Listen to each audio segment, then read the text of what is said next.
Recorded start. দেখো আজকে আমাদের যে চ্যাপ্টারটা হবে টেন্স, দারুণ একটা চ্যাপ্টার। এবং এখান থেকে দেখো ছোটবেলায় টেন্স পড়েছি, মাস্টার অফ টেন্স বই ইউজ করেছি। টেন্স তার মানে এই নয় যে মানে সেই ছোটবেলায় সেই ট্রান্সলেশন গুলো দেবো ডাক্তার আসবার আগে, রোগীটি মারা গেল, হ্যাঁ তা না। পরীক্ষায় কিন্তু যেগুলো আসে টেন্স থেকে সেগুলো পড়াবো। তার বাইরে আর বেসিক যেগুলো প্রয়োজন ডেসক্রিপটিভ ইংলিশের জন্য এবং অবজেক্টিভ ইংলিশের জন্য, তার বাইরে টেন্স নিয়ে আলোচনা করতে গেলে মাসের পর মাস কেটে যাবে এমন একটা চ্যাপ্টার। আমাদের জব পেতে হবে, এটা কিন্তু মাথায় থাকে সবার জন্য। জবটা আগে, তারপর তখন জবের পর ইংরাজি বসে বসে বসে বসে বই পড়ে হোক, অনলাইন কোর্স করে হোক, যেমন করে হোক শিখতে পারো, সেটা নিয়ে ফ্যাক্ট নয়। জবটাকে পেতে হবে, সেই অনুযায়ী আগে আমরা শুরু করব। তো টেন্স চ্যাপ্টারটা অনেকের কাছে ভয় ভীতির ব্যাপার, ভয় ভীতিটাকে দূর করতে আজকে আমি এসেছি এবং একটা নির্দিষ্ট যতটুকু দরকার, আজকে যতটুকু তোমাদের ক্যাপচার করার ক্ষমতা ততটুকুই বলবো। সেইটুকু রেকর্ড রেখে সুন্দর করে খাতায় নিজের হাতে সুন্দর করে 2-3টে কালি ইউজ করে তোমরা কিন্তু নোট বানাবে। এবং সেই যতটুকু ক্লাস আজকে হবে তারপরের থেকে মানে ততটুকু তোমাদেরকে আজকে টেন্সের আমি পিডিএফ নোটসও পাঠিয়ে দেবো, তোমার এক্সারসাইজ মানে অনুশীলনী নোটসও পাঠিয়ে দেবো, সেগুলো রেকর্ড দেখে সলভ করবে তোমরা। চলো শুরু করে দিই, আর দেরি করা যাবে না। টেন্স। হ্যালো স্যার, হ্যাঁ বলো, মিউট করো, কি হলো এখন আবার? বলো, রেকর্ড হচ্ছে, বলো। বলছিলাম আগে যেটা আমাদের ডেমো দিয়েছিলেন, হুম, ডেমো ক্লাস করিয়েছিলেন, ওইটা কি খাতায় আগে তুলবো না এটা আগে তুলবো? ওটা বিভিন্ন রকম হ্যাপাজার্ডলি ছিল, ওই গ্রামারটা তোলার দরকার নাই। ওখানে যে ইডিয়াম ফ্রেজ রয়েছে সেটা তুলবে, আর ভোকাবুলারি যেগুলো রয়েছে সেটা তুলবে। থিওরিটা তোলার দরকার নাই, থিওরিটা আজকে যেগুলো বলছি তুলবে। আমি লাস্টে বলে দেবো, এখন ক্লাসটা করো, মাঝে নাইলে টেন্সটা যে পড়ার মুডে আছে সেটা নষ্ট হয়ে যাবে পড়ানোর মুডে। তো আমি ওগুলো লাস্টে বলে দেবো, ওগুলো লাস্টে জিজ্ঞেস করবো, লাস্টে 10 মিনিট তো থাকবোই আমরা এক্সট্রা। আচ্ছা দেখো, টেন্স চ্যাপ্টার তোমরা দেখতেই পাচ্ছ একটা স্লাইডে আমি লিখেছি টেন্স ইংরেজি ভাষার প্রাণ। সত্যিই তো, ইংরেজি ভাষা শিখতে গেলে, ইংরেজি ভাষা লিখতে গেলে, জানতে গেলে টেন্স না জানলে তুমি একটা বাক্যকে তৈরি করতে পারবে না। এবং ডেসক্রিপটিভ ইংলিশ এসআই মেন বা ডব্লিউবিসিএস মেন যারা দেবে তাদের ক্ষেত্রে খুবই সমস্যা হয়ে যাবে। তো সমস্যা যাতে না হয় তার জন্য ধরে ধরে আমি টেন্স একটু অন্যরকম পদ্ধতিতে করাবো, আশা করি ভালো লাগবে। এরপর যদি কারো কোনো সমস্যা হয় আর কোনোদিনই টেন্স কোথাও শিখতে পারবে না, এটুকু গ্যারান্টিও দিয়ে দিচ্ছি। তো দেখো, টেন্স হচ্ছে ইংরেজি ভাষার প্রাণ, ঠিক আছে। টেন্স ওয়ার্ডটা এলো কোথা থেকে? টেন্স ওয়ার্ডটা এলো ল্যাটিন টেম্পাস। টেম্পাস কথার অর্থ হচ্ছে কাল বা সময়। ল্যাটিন ওয়ার্ড টেম্পাস থেকে টেন্স এই ওয়ার্ডটা এসেছে। তো প্রথমে তোমরা হেডিং করে নেবে খাতায় যে চ্যাপ্টার নাম কি, পরের দিন মানে রেকর্ড দেখে দেখে লিখবে, এখন লিখতে যাবে না, তাহলে কিন্তু মাথার উপর দিয়ে চলে যাবে। টেন্স কি? টেন্স প্রথমেই তোমরা লিখবা টেন্স হচ্ছে ইংরেজি ভাষার প্রাণ। 2 নম্বর পয়েন্ট কি? টেন্স এসেছে কোথা থেকে? না ল্যাটিন টেম্পাস, TEMPUS। পরীক্ষায় হয়তো দেবে না ঠিকই, দিয়েও দিতে পারে, বলা হয় না কোথা থেকে টেন্স ওয়ার্ডটা উদ্ভূত, তাই না?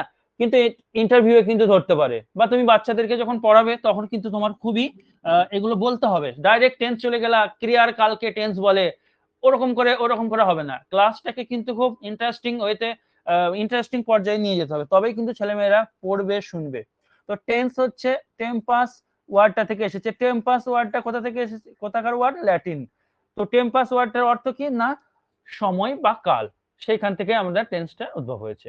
এখন সকলেই আমরা জানি টেন্স 3 প্রকার, present, past, future. Actually tense 3 প্রকার ব্যাপারটা নয়, ব্যাপারটা কি আজকে তোমাদেরকে আমি ক্লিয়ার করব। ধরো একটা ফাঁকা স্লাইডে তোমাদেরকে আমি দেখাচ্ছি, এখানে দেখাই। ধরো বললাম টেস্ট ম্যাচ আজ শুরু হবে, টেস্ট ম্যাচ আজ শুরু হবে।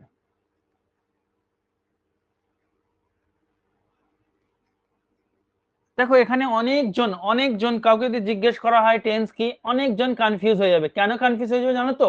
কারণ দেখো টেস্ট ম্যাচ আজ শুরু হবে, এই যে আজ, এই টুডে, এটাকে নিয়ে কনফিউজ হবে। আরেকটা কনফিউজ হবে শুরু হবে এখনো হয়নি, এটাকে নিয়ে কনফিউজ হবে। শুরু হবে মানে এখনো হয়নি, তাহলে এটা কি কি সেন্সকে ইঙ্গিত করছে? ফিউচার সেন্সকে ইঙ্গিত করছে। অর্থাৎ এখান থেকে আমি একটা কনক্লুশন ড্র করতে পারবো, এখানে যে টাইমটার কথা বললো, সময়ের কথা বললো, টেস্ট ম্যাচ শুরু হওয়ার যে সময়ের কথা বললো, সেই সময়টা কিন্তু এখনো আসেনি, শুরু হবে। শুরু হবে মানে সময়টা কোন সময়? Future time. তাই আমি এখানে টাইম ইজ ইকুয়াল টু লিখতে পারি ফিউচার। আর যেহেতু আজকে হবে, আজ মানে কি টেন্স?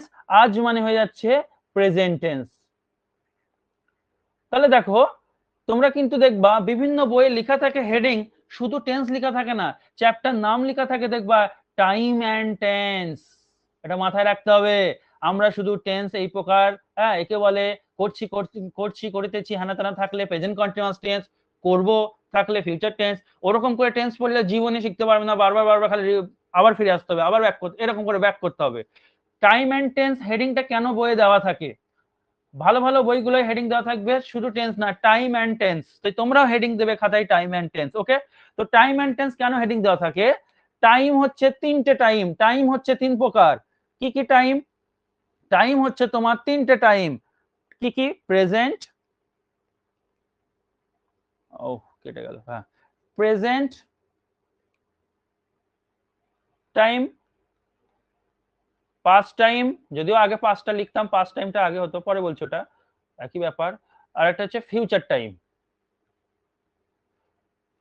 কারণ কোন ঘটনা যদি কালকে হয়, অর্থাৎ কালকের সময়কে ইঙ্গিত করে, তাহলে সেটা পাস্ট টাইমে চলে গেল। পাস্ট টাইমের আবার তখন আবার ভাগ আছে, এটা পরে বলছি। তো প্রেজেন্ট টাইম, পাস্ট টাইম আর ফিউচার টাইম।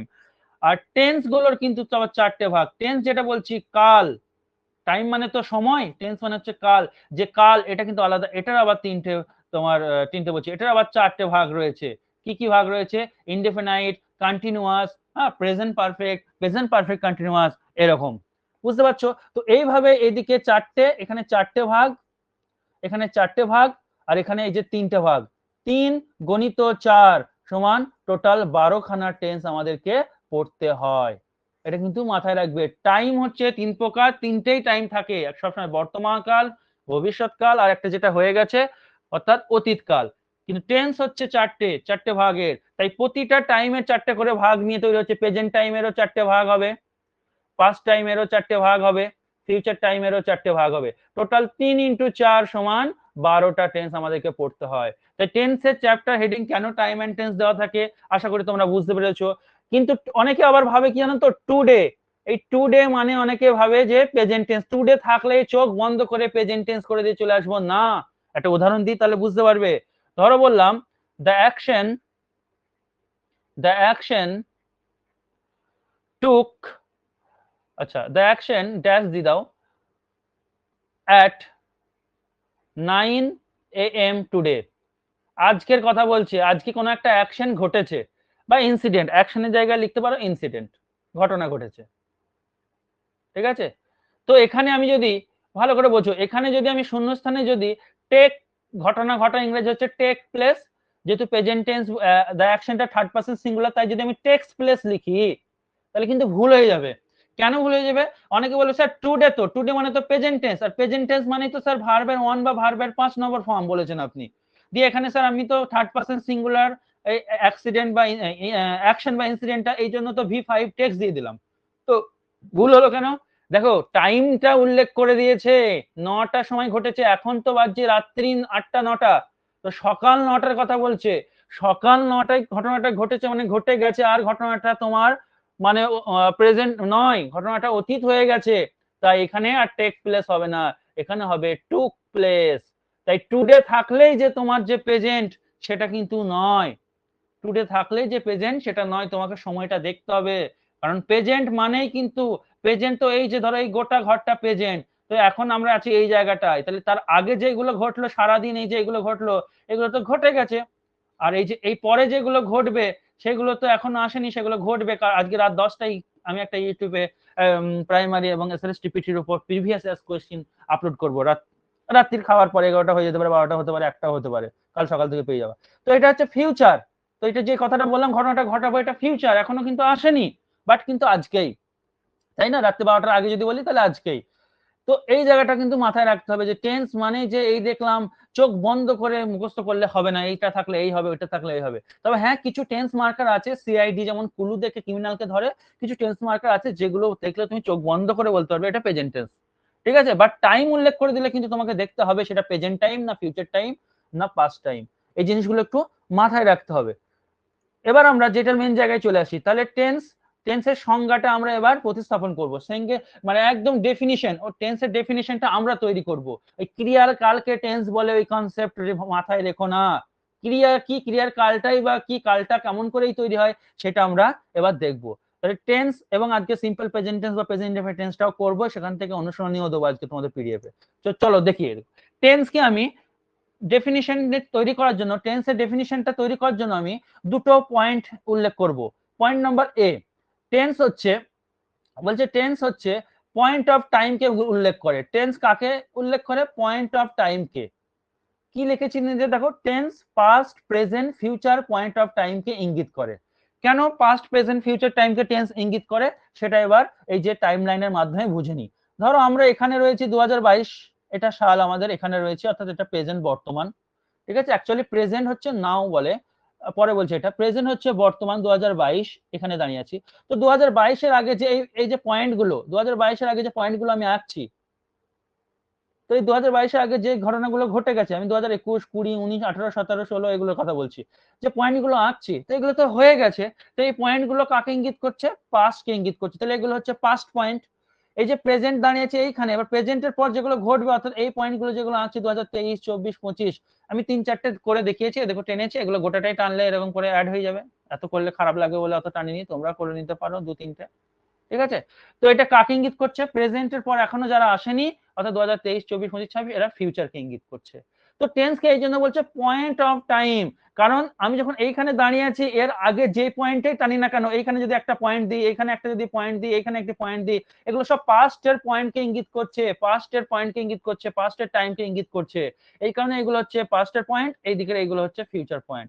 তাহলে টেন্স কি করে না, পাস্ট প্রেজেন্ট আর ফিউচারের যে পয়েন্ট অফ টাইম সেটাকে ইঙ্গিত করে, অর্থাৎ বলে দেয় যে যে টাইমটার কথা বলছে সেটা পাস্টের পয়েন্ট না ফিউচারের পয়েন্ট, না পাস্টের টাইম না ফিউচারের টাইম, এগুলোকে বলে দেয় টেন্স। এটা 1 নম্বর পয়েন্ট।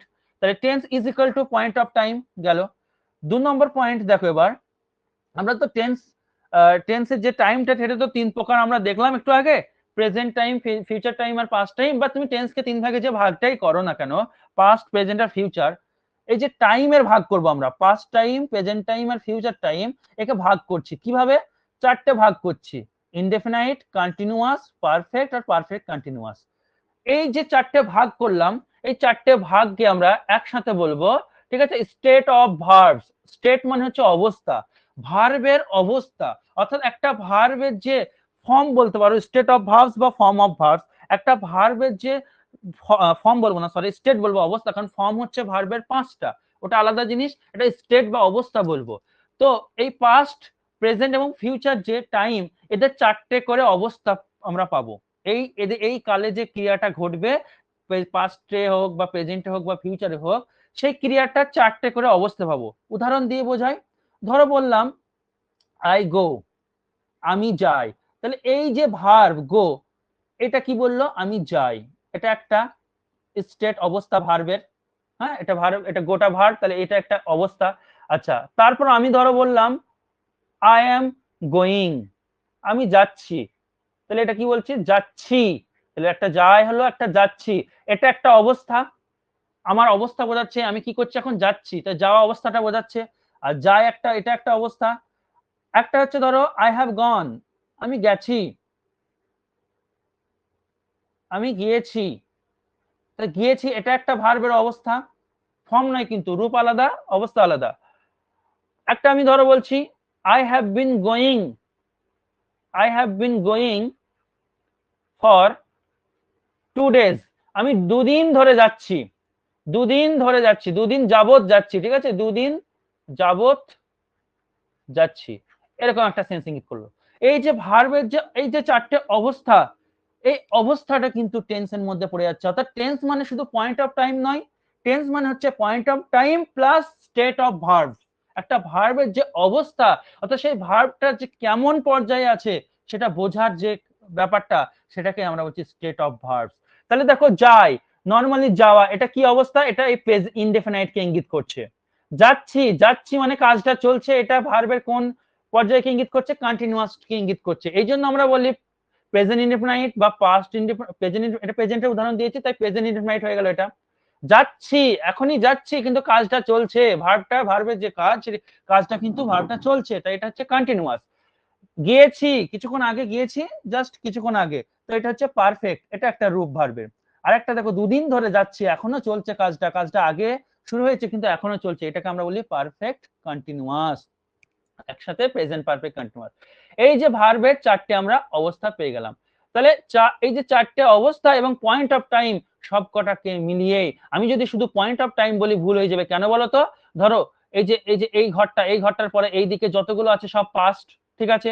এবার পাস্টে সেই ঘটনাটা যখন আমি কথা বলছি সেই ঘটনাটা কি ঘটে গেছে আর ঘটবে না এরকম বোঝাচ্ছে, না যেই সময়কার কথা বলছি সেই সময় পাস্টে ঘটনাটা ঘটছিল। ধরো বললাম আমি যখন ওদের বাড়ি গিয়েছিলাম তখন এক টিভি দেখছিলাম, তাহলে যখনকার কথা বলছি তখন তো কাজটা চলছিল, তাহলে এটা তো একটা ভার্বের অবস্থা। আবার আমি বলছি আমি যখন ওদের বাড়ি গেছিলাম তখন টিভি এই সিনেমাটা দেখেছিলাম, তাহলে দেখা কাজটা হয়ে গেছে, এটাও একটা ভার্বের অবস্থা। আবার আমি যখন ওদের বাড়ি গেছিলাম তখন এই সিনেমাটা 2 দিন ধরে দেখেছিলাম, তাহলে এটাও একটা অবস্থা। তাই যে কোনো টাইমেরই পয়েন্ট অফ টাইমেরই আবার চারটে করে ভাগ হয়ে যাবে, পাস্ট এরও চারটে করে ভাগ হয়ে যাচ্ছে, ফিউচারেরও চারটে ভাগ হয়ে যাচ্ছে, প্রেজেন্টেরও চারটে ভাগ হয়েছে, টোটাল 12 খানা আমরা টোটাল টেন্সটা পাবো। ঠিক আছে? তাই আমরা এখান থেকে যে ডেফিনিশনটা এখান থেকে আমরা সেট আপ করবো সেটা হচ্ছে, আচ্ছা কোথাও লিখিনি, আমি এখানে লিখে দিই আলাদা স্লাইডে, তারপর স্টেট অফ ভার্বস নিয়ে আলোচনা করছি। স্লাইড কই গো ফাঁকা? এই যে এখানে একটা লিখে দিই। তাহলে এখান থেকে আমরা টেন্সের ডেফিনিশনটা, যেটা তোমাকে যদি কোনো স্যার বা কোনো ইন্টারভিউয়ার্স কেউ কেউ যদি জিজ্ঞেস করে, বলবে স্টাডি অফ, টেন্সের ডেফিনিশনটা তৈরি করছি এবার, study of verbs, sorry verbs শুধু না, ফর্মস অফ ভার্বস, ভার্বের যে ফর্ম গুলো বা ভার্বের যে স্টেট গুলো, state of verbs, study of forms বা স্টেটস, দুটোই বলতে পারো, অসুবিধা নেই, কারণ অবস্থা ফর্ম গোয়িং, গো, ওয়েন্ট এগুলোই তো ব্যবহার হবে। স্টাডি অফ ফর্মস বা states of verbs is called tense. এটা হচ্ছে টেন্সের সংজ্ঞা। বাংলায় যেটাকে আমরা বলি যে ক্রিয়ার প্রকাশের যে মানে কি বলবো ভঙ্গিমা, তাই না? অর্থাৎ ক্রিয়ার কাল, যেটা বলি ক্রিয়ার কালকে টেন্স বলে, ওটা বলি ইংলিশে বলবো স্টাডি অফ ফর্মস বা study of states of verbs is called tense. এটাকে আমরা টেন্সের সংজ্ঞা তৈরি করলাম। তাহলে আশা করি বুঝতে পেরেছো 12টা টেন্স কি করে আসে। টাইম আছে, আরেকবার বলেছি 3টে টাইম, সেই টাইমের আবার সেই টাইমে যে ক্রিয়াটা অনুষ্ঠিত হয় সেই ক্রিয়াটার আবার 4টে করে ভাগ। এটা হচ্ছে ধরো প্রেজেন্ট টাইম, তার 4টে ভাগ, ধরো এটা পাস্ট টাইম, তার যে টাইমের 4টে করে ভার্বের ভাগ, এখানে যে ফিউচার, সেই ফিউচারে ভার্বের যে 4টে যে স্টেট বা ফর্ম, সেটা ফর্ম বা স্টেট, সেটা কিন্তু টোটাল 12 খানা আমরা টেন্সকে লিখি। বোঝা গেল? এবার ফর্মস অফ ভার্বসটা একটু এখানে আলোচনা করে নেব, অনেকের সমস্যা আছে, যেহেতু এটা আজ থেকেই ক্লাস শুরু, আগে হয়েছে না হয়েছে বাদ দাও, আজ থেকে আমি আবার বলবো। তো যতটা পড়ালাম, যদি কোনো সমস্যা থাকে বলো। 45 জন ক্লাস করছে, কারো কোনো সমস্যা ক্লিয়ার হয়েছে? রেসপন্স করো, নাহলে এগিয়ে যাবো। হ্যাঁ স্যার, ওকে ঠিক আছে, আবার শুনতে হবে। দেখো তোমরা এখন শুনলে মাথায় ঢুকলো, কিছুক্ষণ পর কিছুটা একটু মাথা থেকে বেরিয়ে যাবে, স্বাভাবিক সেটা। ক্লাস থেকে তোমরা হয়তো 70% 80% মাথায় রেখে দিতে পারবে, যখন রেকর্ডটা শুনবে, শুনে শুনে লিখবে তুমি নিজের মতো করে, তখন দেখবা 100% হয়ে যাবে। তো এখনই 100% নাও ঢুকতে পারে, এটা কিন্তু নিয়মের বাইরে কিন্তু আমিও নয় তুমিও নাও, এটা কিন্তু বাস্তব, যেটা বাস্তব সেটা বলতে হবে। তো এতটা এবার গেলাম। এবার নেক্সট যেটা আমি আসবো, স্টেট অফ ভার্বস, ভার্বের যে স্টেট বা ভার্বের যে ফর্ম, সেগুলো নিয়ে একটু আমি আলোচনা করবো, কারণ অনেকে আছে ভার্বের স্টেট জিনিসটা গন্ডগোল করে ফেলে, বা সেই গন্ডগোল যাতে না হয় সেটাকে আমি আলোচনা করবো। স্টেট অফ ভার্বস, বা তুমি হেডিং দাও ফর্মস অফ ভার্বস, সব থেকে বেস্ট হবে। স্টেট মানে তো অবস্থা, ফর্মস করি রূপ, ফর্মস অফ ভার্বস। একটা ভার্বের টোটাল 5খানা রূপ আছে, আমরা জানি একটা ভার্বের টোটাল 5খানা রূপ আছে। V1 কোন একটা ভার্ব আমি নিই, গোটাকেই নিই, কারণ গো ভার্বের 5টা রূপ আলাদা, কারণ অনেক ভার্ব আছে যার V2 V3 এক, ঠিক আছে? V2 এটা একটা ভার্বের রূপ, কি হবে সেটা? V2 মানে পাস্ট টেন্স ওয়েন্ট। যারা বুঝতে পারো না আমাকে হোয়াটসঅ্যাপে বলো, তাদের জন্য কিন্তু ভালো করে দেখে নাও, আর বলবো না। এটা V3 কোনটা? গান। V4 হচ্ছে ভার্বের আইএনজি ফর্মটা, গোয়িং। V4 কি করে তৈরি হয় কেউ যদি জিজ্ঞেস করে, বলে দেওয়া V4 হচ্ছে ভার্বের 1 নম্বর ফর্মের সাথে আইএনজি V4। ঠিক আছে, বিভিন্ন জন বিভিন্ন রকম বলে। ভার্বের 1 নম্বর ফর্মের সাথে আইএনজি হয়েছে, দেখো গো হচ্ছে 1 নম্বর ফর্ম, তার সাথে আইএনজি গোয়িং দিয়ে V4 তৈরি হয়েছে, এটা হচ্ছে V4। এটা V4 এর তলায় লিখবো, আমি যেটা কালো কালিতে V4 V1 প্লাস আইএনজি লিখলাম, এখানে জায়গা নেই বলে পাশে লিখলাম। 5 নম্বর ভার্বের ফর্ম যেটা, সেটা হচ্ছে V5। V5 হচ্ছে গোজ। ভার্বের সাথে যখন এস বা ইএস লেগে যায়, এটা একমাত্র সিম্পল প্রেজেন্ট টেন্সে ব্যবহৃত হয়, যখন সাবজেক্টটা থার্ড পারসন সিঙ্গুলার হয় তখনই V5 ব্যবহার হয়, অন্য ক্ষেত্রে নয়। তাহলে গোজ কিভাবে তৈরি হয়? গোজ তৈরি হয় দেখো ভার্বের 1 নম্বর ফর্মের সাথে এস বা ইএস যুক্ত হয়ে গোজ তৈরি হয়। দেখো ভার্বের 1 নম্বর ফর্ম গো, তার সাথে ইএস তৈরি হয়েছে গোজ। ভাওয়েল, যদি ভার্বের শেষে ও আছে যেমন ভাওয়েল যদি থাকে তাহলে ইএস যোগ হয়, যদি ভার্বের শেষে কনসোনেন্ট থাকে তাহলে শুধু এস যোগ হয়। এটা জানো, তবুও বলে দিলাম যেহেতু এগুলো আমরা বেসিক থেকে শিখছি। এটা হচ্ছে ভার্বের 5টা রূপ। এবার এই 5টা রূপকে টেন্সে কিন্তু একদম একদম ভালোভাবে তোমাকে আয়ত্ত করতে হবে, তা নাহলে কিন্তু প্রবলেমে পড়ে যাবে। কারণ এই 5টা রূপ তোমাকে অনেক সময় ডেপথে না গিয়েও এই 5টা রূপ তোমাকে টেন্স চিনিয়ে দেবে, এবং কম্পিটিটিভ ইংলিশ অথবা অবজেক্টিভ ইংলিশের ক্ষেত্রে তোমাকে কিন্তু চরম হেল্প করবে। এবার এই 5টা রূপ নিয়ে, রূপের সাথে টেন্সের সম্পর্কটা এতদিন বলিনি, এবার তোমাদেরকে আমি এখানে বলবো। 5টা রূপের কথা এবার আমরা বলছি। আমি প্রথমে যে রূপটার কথা বলেছি সেটা হচ্ছে V1। ভালো করে শুনবে, প্রথমে যে রূপটার কথা বলেছি সেটা V1। V1টাকে এবার ডিটেলে আলোচনা করব। এতদিন তো শুধু বলে দিয়েছি, এবার V1টা কি।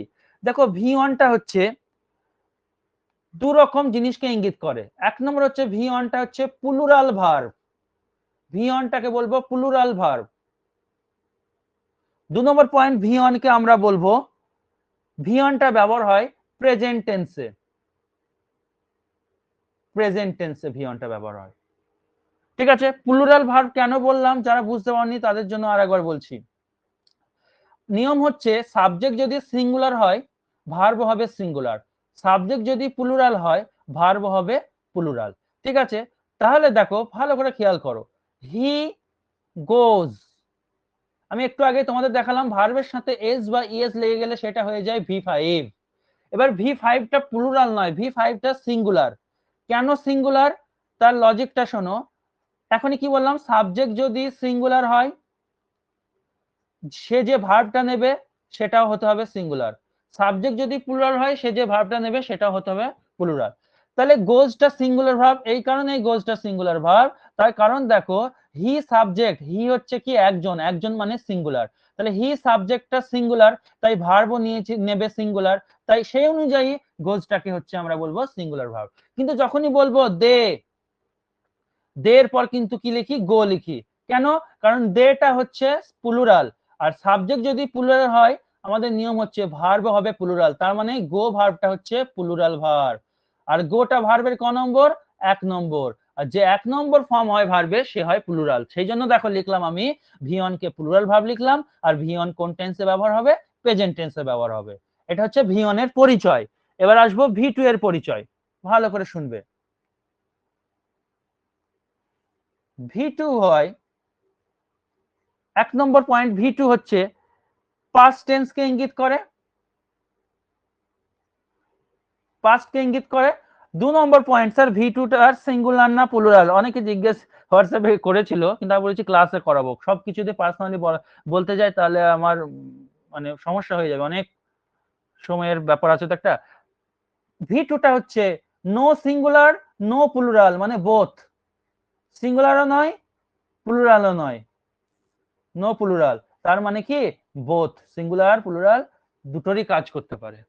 এটা মাথায় রাখবা, নো সিঙ্গুলার নো প্লুরাল কথাটার অর্থ কিন্তু আমি বলতে চাইছি বোথ, এটা মাথায় রাখবা।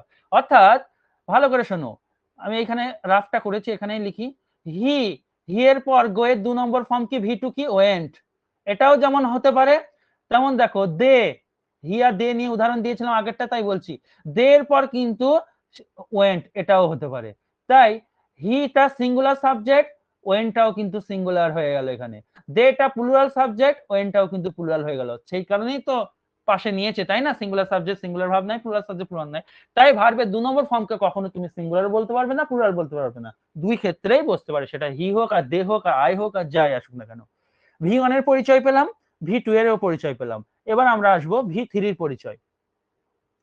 V3 এর পরিচয় কি দেখো, V3টা যথেষ্ট কনফিউশন ব্যাপার রয়েছে, তো সেটা লাস্টে করব, ঠিক আছে? V4 এ আসি, লাস্টে করব, অনেক কিছু বলার আছে।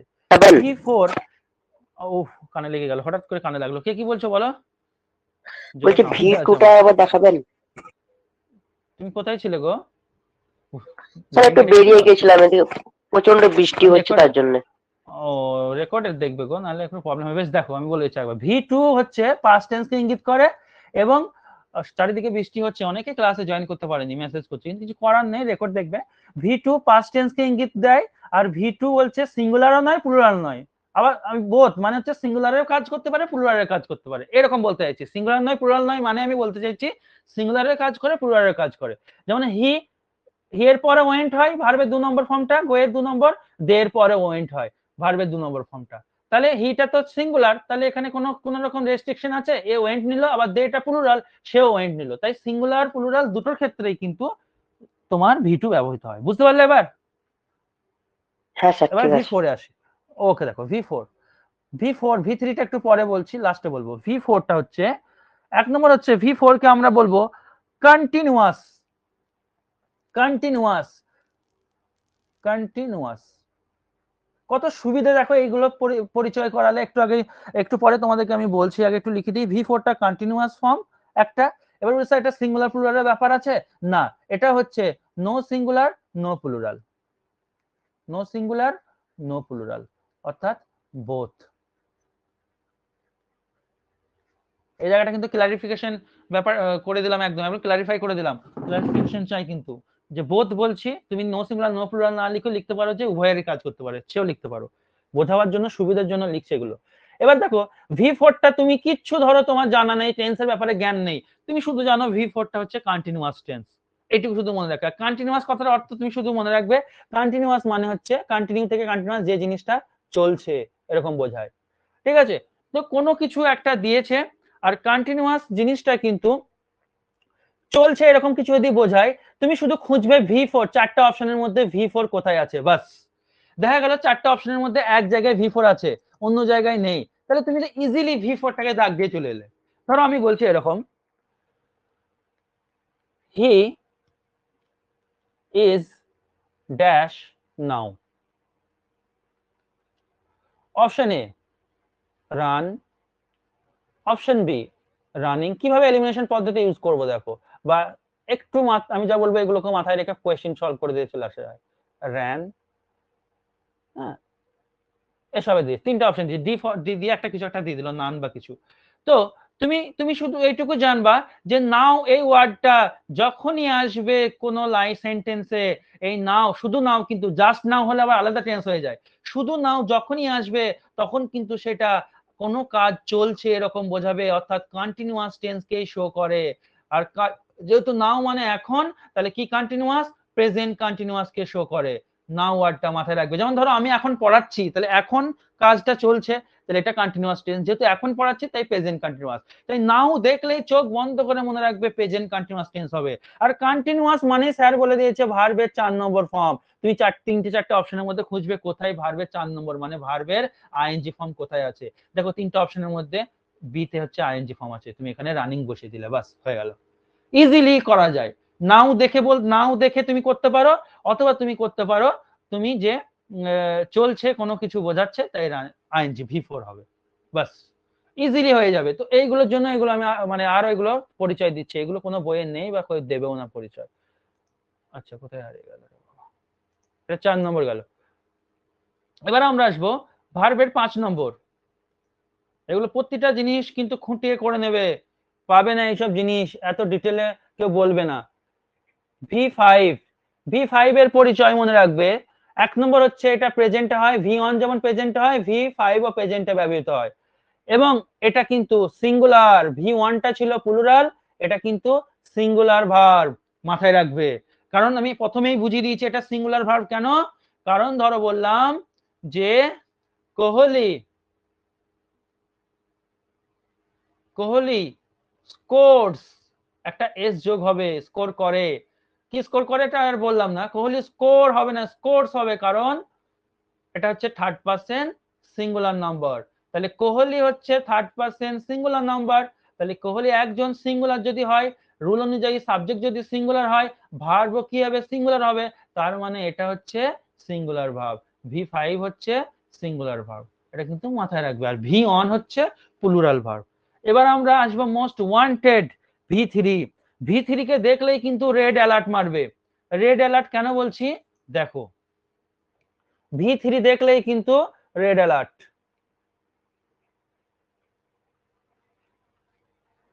স্টার দিলাম এবং লিখে দিলাম রেড অ্যালার্ট, লাল সতর্কতা জারি। হুট করে তুমি কিন্তু ডিসিশনে চলে যাবে না V3 দেখলে। কেন জানো? তার ব্যাপারটা দেখাচ্ছি তোমাদের। ধরো একটা উদাহরণ দিই, হি হ্যাজ এ পেন, তার একটা পেন আছে। আর একটা দিলাম, he has seen a movie, সে একটা সিনেমা দেখেছে। আচ্ছা আমাকে একটু এবার ফিডব্যাক দাও, প্রথম যে উদাহরণটা এটা কি টেন্সে আছে? যারা জানো বলো, যারা জানো না দেখো। প্রথমটা কি উদাহরণ, মানে কোন টেন্স প্রথম উদাহরণটা? Present perfect. আচ্ছা, আর কেউ কিছু বললে বলতে পারো। দ্বিতীয়টা? Present perfect. আচ্ছা আচ্ছা, তুমি So, present কন্টিনিউয়াসটা perfect. কেন বললে? কন্টিনিউয়াসটা যে বললে তাকে আমি একটু বকলাম, তার কারণটা হচ্ছে আইএনজি কোথায় আছে? কন্টিনিউয়াস মানে কি বললাম? ভার্বের। হ্যাঁ একদম, যা শেখাবো বাইরে আসবে না। V4 মানে কন্টিনিউয়াস নেই। আচ্ছা তাহলে তোমরা বলছো স্যার V1টা, এক নম্বর যে উদাহরণটা স্যার আপনি দিয়েছেন সেটা হচ্ছে present Present perfect perfect. Tense. বেশ, যারা এক নম্বরটা প্রেজেন্ট পারফেক্ট বললে তারা খুব সুন্দর উত্তর দিয়েছো, কিন্তু উত্তরটা ভুল। উত্তরটা একবারেই ভুল। এটা কিন্তু প্রেজেন্ট পারফেক্ট যারা উত্তর দিয়েছো, এই জন্যই আমি আজ শেখাচ্ছি এইগুলো ধরে ধরে, এবং এই জন্যই কোর্সটা ডিউরেশন অনেকটা। ভালো করে শোনো, এটা যারা প্রেজেন্ট পারফেক্ট বললে অ্যাবসলিউটলি রং, একদমই ভুল। এই জন্য বললাম না V3 মানে রেড অ্যালার্ট। এটা হচ্ছে এক নম্বর বাক্যটা হচ্ছে সিম্পল প্রেজেন্ট টেন্স, যাকে আমরা বলি প্রেজেন্ট ইনডেফিনাইট। কেন? শোনো, সিম্পল প্রেজেন্ট বা প্রেজেন্ট ইনডেফিনাইট, ঠিক আছে? তোমরা এই প্রেজেন্ট ইনডেফিনাইটটা লিখে নেবে। কারণ দেখো তার একটা পেন আছে, আরে পেনটা তো এখনো আছে, পেনটা তো রয়েছে তার কাছে, এটা প্রেজেন্ট টেন্স। হ্যাজ হ্যাভ দেখলে বেশিরভাগ জন ছেলে মেয়ে এখানে আছে যারা হ্যাজ হ্যাভ এটা দেখলেই ভাবে পারফেক্ট টেন্স আছে, কারণ আমরা ছোটবেলা থেকে শিখেছি হ্যাজ হ্যাভ থাকলে পারফেক্ট টেন্স হয়। রং কনসেপ্ট, রং নাম্বারে, মানে একদম রং নাম্বার তোমাদের ওটা, ঠিক আছে? অপশন মানে কোয়েশ্চেন নাম্বার 2টা হচ্ছে অরিজিনাল প্রেজেন্ট পারফেক্ট টেন্স। এটা আমি কিভাবে শেখাবো দেখো, তোমাদের টেন্স একদম ইজি হয়ে যাবে। এটা কিভাবে খালি শেখাবো দেখো, এটা কি পারফেক্ট সেটা কিভাবে শিখবে দেখো। প্রথমে তোমাদেরকে আমি বলে দিই, হ্যাজ হ্যাভ হ্যাড এদের পর ভালো করে শুনবে, হ্যাজ হ্যাভ হ্যাড এদের পর যদি V3 থাকে তবেই কিন্তু পারফেক্ট টেন্স হবে। এই যে V3টাকে তুমি বলবা কি? পারফেক্ট। দাঁড়াও আরো একটু ক্লিয়ার করি তোমাদের, অন্য স্লাইডে করি, লিখতে অসুবিধা হবে আমার নিচে। দ্বিতীয় উদাহরণটা কিন্তু পারফেক্ট টেন্স আছে। দ্বিতীয় উদাহরণ আর প্রথম উদাহরণের মধ্যে ডিফারেন্সটা কি জানো? দ্বিতীয় উদাহরণ আর প্রথম উদাহরণের মধ্যে ডিফারেন্স হচ্ছে এটাতে হ্যাজ এর পর V3 আছে, ওটাতে কোনো কিছু নেই, একটাই ভার্ব আছে, এটা হ্যাজ মেন ভার্বের কাজ করছে। ভালো করে শুনবে, হ্যাভ ভার্ব, একটা ভার্ব আছে তার নাম হচ্ছে হ্যাভ ভার্ব। হ্যাভ ভার্বের পর, হ্যাভ ভার্ব কি কি যারা জানো না চিন্তা নেই, কোম্পানি সব লিখে দেবে। কোম্পানি মানে আমি, হ্যাঁ। হ্যাজ, হ্যাভ, হ্যাড, হ্যাভিং,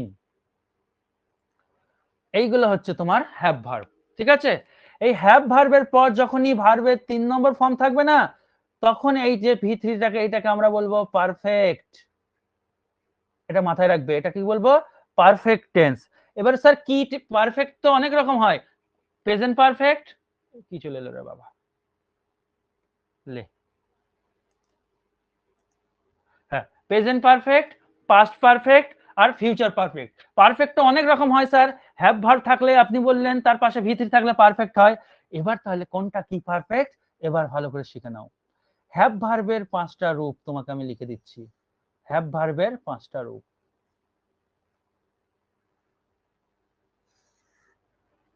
পুরো ডিটেলে ক্লাস হবে। যে কোনো ভার্বের 5টা রূপ থাকে। হ্যাভ ভার্বের 5টা রূপ শোনো। হ্যাভ ভার্বের 5টা রূপ হচ্ছে, প্রথম রূপ হচ্ছে V1 হচ্ছে হ্যাভ, V2 হচ্ছে হ্যাড, V3 হচ্ছে হ্যাড, V4 হচ্ছে V4 কে বলতে পারবে বলো তো?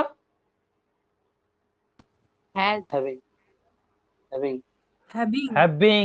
আজে বাজে নয়, ভালো করে শোনো। আমি একটু আগেই শেখালাম, কনসেন্ট্রেশন প্লিজ। V4 একটু আগে মানে verb শেখালাম plus ing। একদম V4 মানে ভার্ব প্লাস ভার্বের 1 নম্বর ফর্ম প্লাস আইএনজি। তাহলে তুমি তৈরি করে নেবা নিজে নিজে। 1 নম্বর ফর্মকে হ্যাভ, তার সাথে আইএনজি হলে লাস্টে ই থাকলে উঠে যায় হ্যাভিং। আর V5 হচ্ছে হ্যাজ। এবার V5 লিখে দিয়েছি। V5 হচ্ছে হ্যাজ। যাদের অসুবিধে স্যার V5 টা হ্যাজ কেন, V1 টা হ্যাভ কেন, তাদের জন্য কোম্পানি আরেকবার দেখাবে। দেখো, কোনো রকম ছাড়ের কোনো ব্যাপার নেই, বেসিক থেকে হবে, আমি বলেই দিয়েছি, তাই কেউ অধৈর্য হবে না, সব শেখাবো। হি এর পর কি হয়? হ্যাজ হয়। দে এর পর কি হয়? হ্যাভ হয়। তুমি নিজে নিজে বানিয়ে নিতে পারবে কে V1 কে V5। দেখো নিয়ম ফান্ডা হচ্ছে, সাবজেক্ট যদি সিঙ্গুলার হয় ভার্ব নেবে সিঙ্গুলার, সাবজেক্ট যদি প্লুরাল হয় ভার্ব নেবে প্লুরাল। তাহলে হিটা হচ্ছে সিঙ্গুলার একজন, যেহেতু তাহলে হি হ্যাজ নাই। কেন হ্যাজ নাই? কারণ তার সিঙ্গুলার ভার্বের প্রয়োজন, তাই হ্যাজটা হচ্ছে সিঙ্গুলার ভার্ব। তাহলে এই জন্য হ্যাজটাকে আমরা সিঙ্গুলার ভার্ব বলবো। আর একটু আগে বললাম সিঙ্গুলার ভার্ব কাকে বলে? ভার্বের 5 নম্বর ফর্মটাকে। সেই জন্য V5 কে কে দিলাম? হ্যাজ কে দিলাম। ক্লিয়ার? দে হচ্ছে প্লুরাল ভার্ব, দে হচ্ছে plural subject, sorry plural subject. তাহলে প্লুরাল সাবজেক্ট কি ভার্ব নেবে? নিয়ম অনুযায়ী প্লুরাল ভার্ব নেবে। আর দের পর হ্যাভ হয়, আমরা সকলেই জানি কেন হয়, কারণ হ্যাভটা হচ্ছে প্লুরাল ভার্ব। এইভাবে তোমরা তৈরি করে নেবে কে প্লুরাল ভার্ব, কে সিঙ্গুলার ভার্ব। এই জন্য হ্যাভ কে, আর প্লুরাল ভার্ব মানে ভার্বের কোনটা? 1 নম্বরটা, এই জন্য হ্যাভটাকে আমরা 1 নম্বরে রাখলাম। Any problem? তাড়াতাড়ি কমেন্ট। না স্যার। ওকে, এবার দেখো স্যার আপনি বললেন হ্যাভ ভার্বের পর ভার্বের 3 নম্বর ফর্ম থাকলে সেটাকে বলবো V3 টাকে বলবো পারফেক্ট টেন্স, কিন্তু কি পারফেক্ট সেটা তো বললেন না। এবার দেখো সেই উদাহরণটা কোথায় গেল গো? এখানে। আমি একটু আগে তোমাদের বললাম ভার্বের 1 নম্বর আর ভার্বের 5 নম্বর, দেখবা ভালো করে রেকর্ডটা, এরা প্রেজেন্টে ব্যবহার হয়, প্রেজেন্টে ব্যবহার হয়। বেশ, খুব ভালো কথা। স্যার হ্যাজ আছে, হ্যাজটা হচ্ছে হ্যাভ ভার্ব, হ্যাভ ভার্বের পর স্যার সি স সিন V3 আছে, তার মানে সিনটা হচ্ছে V3 টা হচ্ছে পারফেক্ট, কারণ হ্যাভ ভার্বের পর আছে। এবার হ্যাজটা ভার্বের ক নম্বর? 5 নম্বর। আর V5 মানে কি টেন্স? Present tense. তাহলে কি পারফেক্ট হয়ে গেল গো এটা? বলো, প্রেজেন্ট পারফেক্ট। ক্লিয়ার হলো এটা কি পারফেক্ট? একদম। তাহলে তোমরা বলো তো প্রেজেন্ট পারফেক্ট এইভাবে তৈরি করলাম, বাচ্চাদেরকে এইভাবে শেখাবে, বাচ্চারা ইংরেজি শিখতে বাধ্য হবে, ইংরেজির প্রেমে পড়ে যাবে। He had seen the movie, এটা কি বলতো? কি টেন্স? ভেবে বলবা, নো তাড়াহুড়ো। পারফেক্ট তো আছে। অবশ্যই পারফেক্ট। কি পারফেক্ট? পারফেক্ট। Good, perfect. একদম সাবাস জিও, এটাই চাইছিলাম। তো এটা হচ্ছে পাস্ট পারফেক্ট টেন্স। তোমাকে পরীক্ষায় এই লাইনটা দিয়ে দিয়ে ছোটখাটো এক্সামে দিতেই পারে, ছোটখাটো কি বড় এক্সামেও টেন্স মাঝে মাঝে দু একটা কোয়েশ্চেন ঢুকিয়ে দিচ্ছে। 4টে অপশন দিয়ে দিল, তার মধ্যে একটা হচ্ছে প্রেজেন্ট পারফেক্ট।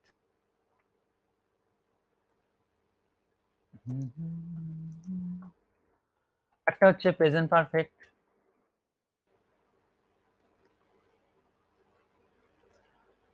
একটা অপশন হচ্ছে পাস্ট পারফেক্ট, একটা অপশন দিয়ে দিল প্রেজেন্ট কন্টিনিউয়াস। ও অপশন এলিমিনেশন পদ্ধতি শিখতে পারবে। তাহলে দেখো এটা প্রথমে সি বাদ দিয়ে দেবো, কারণ প্রেজেন্ট কন্টিনিউয়াস টেন্স হলে ভার্বের 4 নম্বর থাকতো, একটা নেই। এবার স্যার স্যার বলেছে হ্যাভ ভার্ব হচ্ছে হ্যাভ, হ্যাজ, হ্যাড, হ্যাভিং, এরা, এদের পর V3 আছে, তাহলে অ্যাবসলিউটলি এটা পারফেক্ট টেন্স। কিন্তু কি পারফেক্ট? তার জন্য আমি একে দেখবো হ্যাভ ভার্বকে। হ্যাড মানে ভার্বের 2 নম্বর 3 নম্বর হয়, কিন্তু 3 নম্বর তো অলরেডি পারফেক্ট। 3 নম্বর তাই মানে ব্যাপারটা হচ্ছে কি বলবো, মেন ভার্বের আগে 3 নম্বর থাকতে পারে না, কারণ এটা অলরেডি V3। ভালো করে শোনো, এটা V3 কেন নয়, এবার ব্যাখ্যাটা শোনো। দেখছো কত কি বেরিয়ে আসছে। সিনটা V3, V3 এর আগে আবার V3 থাকতে পারে না, এই জন্য হ্যাডটা হচ্ছে V2 এর ফর্ম, মাথায় রাখবে। তাহলে হ্যাড মানে ভি2, আর ভি2 মানে স্যার বলেছে ভার্ব পাস্ট ফর্ম, তাহলে এটা হয়ে গেল টেন্সটার নাম হয়ে গেল পাস্ট পারফেক্ট।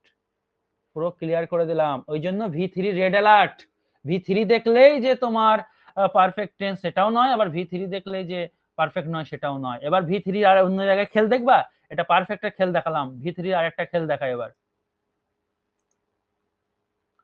স্লাইড শেষ হয়ে যাচ্ছে, চলো ভি3 আর একটা খেল দেখো, হ্যাভ হ্যাজ হ্যাড হ্যাভিং ভি3 পারফেক্ট হয়ে গেল। এবার এই ভি3টাই রেড অ্যালার্ট দিয়েছি, ভি3 বি নিয়মটা বলছি, বি ভার্ব, বি ভার্বের পর যদি তুমি ভি3 কে দেখতে পাও তাহলে কিন্তু এ তখন আর পারফেক্ট হবে না, তখন এ হয়ে যাবে, এই ভি3 কাজ করবে প্যাসিভ ভার্বের, প্যাসিভ কোন স্ট্রাকচারকে বর্ণনা করবে। উদাহরণ দেখবে, দেখো ধরো বললাম the picture was seen by me, ছবিটা আমার দেখা হয়েছিল। এবার ভালো করে দেখো, আচ্ছা যারা বি ভার্ব কি জানো না তাদের জন্য কোম্পানি আরেকবার বলবে, বি ভার্ব কি কি, ইজ আমার, ওয়াজ ওয়্যার, 8টা আছে মুখস্থ রাখবা। Have has. Be no no no no no, have has তো হ্যাভ ভার্ব, একটু আগে বললাম, কেন আবার বি ভার্বে আনছো? Be, been, been, have has had having, be ওরা হ্যাভ ভার্ব, ঠিক আছে, এটা হচ্ছে বি ভার্ব। ইজ আমার, ওয়াজ ওয়্যার, বি বি নিজে একটা be verb, shall be will be লিখি না আমরা, বিন আর বিং। তো এই 8টা মুখস্থ রাখবে, এই 8টা হচ্ছে বি ভার্ব। আর এই বি ভার্ব গুলোর পরে যদি তুমি ভি3 কে পাও তাহলে সেটাকে পারফেক্ট বলে দিও না, জানো, সেটাকে বলবে প্যাসিভ। এবার স্যার প্যাসিভ মানে কোন টেন্স বলবো? দেখো প্যাসিভ সেটা প্রেজেন্ট টেন্সেও প্যাসিভ হতে পারে, পাস্ট টেন্সেও হতে পারে, সেটা তোমাকে বি ভার্ব বলে দেবে যে কোন টেন্সে আছে এবং কি আছে। দেখো এবার এখানে বি ভার্ব বলবে তোমাকে, এই যে দেখতে পাচ্ছ সিন ভি3 আছে, তুমি দেখো তার আগে কি আছে, হ্যাভ ভার্ব নেই, পারফেক্ট তাহলে বলবে না। এখানে 4টা অপশন দিয়ে দিল যে এই লাইন, এই সেন্টেন্সটা পাস্ট পারফেক্ট, প্রেজেন্ট পারফেক্ট আর পাস্ট ইনডেফিনাইট, এখানে অপশনগুলো লিখছি, ঠিক আছে।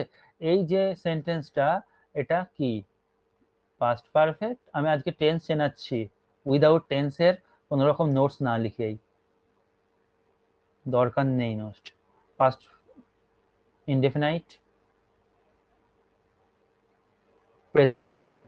এই 3টার মধ্যে কনফিউশন থাকবে বলে এই 3টাকেই দিলাম। দেখো পাস্ট পারফেক্ট নয়, কারণ পারফেক্ট হলে ভি3 এর আগে একটা হ্যাজ হ্যাভ হ্যাড এগুলো থাকতো, তাই প্রেজেন্ট পারফেক্ট নয়, পাস্ট পারফেক্ট নয়, পড়ে থাকলো option B past indefinite tense. কেন শোনো, তার কারণ হচ্ছে সে আমি পিকচারটা দেখেছিলাম বেশ, সিন ভি3 তার আগে আছে বি ভার্ব, এবার এই যে ওয়াজ বি ভার্ব, ওয়াজ বি ভার্বটা, ওয়াজ যে বি ভার্ব, এই ওয়াজ বি ভার্বটা পাস্ট টেন্স কে ইঙ্গিত করে, ওয়াজ আর ওয়্যার, তার মানে এটা হয়ে গেল পাস্ট ইনডেফিনাইট টেন্স, হয়ে গেল পাস্ট ইনডেফিনাইট টেন্স। এই হচ্ছে ব্যাপার, কারণ বি যেটা বলছি না, বি ভার্বের আবার 5টা রূপ আছে জানো তো, ভি1 হচ্ছে ইজ আমার, ভি2 হচ্ছে ওয়াজ ওয়্যার, ভি3 হচ্ছে বিং, ভি4 হচ্ছে বিং। আচ্ছা ওটা বাদ দাও, ওটা পরে হবে এক ক্লাসে। তাহলে এটা মনে রাখো যে ভি3 আছে তার আগে দেখবে বি ভার্ব আছে। এবার ধরো এখানে ইজ আছে, ধরো ওয়াজটা তুলে দিলাম, তাহলে আগে টেন্সটা লিখে নিই, এটা হচ্ছে, তো করে দিয়েছি তো, এটা হচ্ছে পাস্ট ইনডেফিনাইট টেন্স। আরেকটা উদাহরণ দিই, এটা তোমরা বলো কি tense. The picture is seen by him, বলো তো এটা কি টেন্স? Present indefinite. আচ্ছা একদম ঠিক, গুড, এটা হচ্ছে প্রেজেন্ট ইনডিফিনাইট, কারণ এদিকে ভি3 আছে আর স্যার বলেছে ভি3 আগে বি ভার্ব আছে, মিউট করো, বি ভার্বের পর ভি3 আছে, তাই আমি দেখবো এই বি ভার্ব ইজ কোথায় ব্যবহার হয়, ইজ ব্যবহৃত হয় একমাত্র প্রেজেন্ট টেন্সে। তো এটা হয়ে গেল তোমার, এই জন্য টেন্সটার নাম হয়ে গেল সিম্পল প্রেজেন্ট বা present indefinite tense, simple present বা প্রেজেন্ট ইনডেফিনাইট টেন্স। স্যার এটা প্যাসিভ ভয়েস।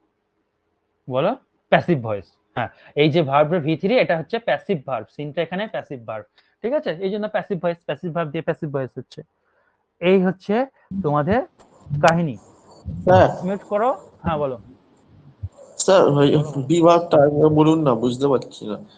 বি ভার্বটা হচ্ছে এই 8টা ভার্বকে বি ভার্ব বলবো, ইজ আমার এদিকে লেখা আছে, ইজ আমার, ওয়াজ ওয়্যার, বি বিন বিং, এই 8টা ভার্ব বি ভার্ব।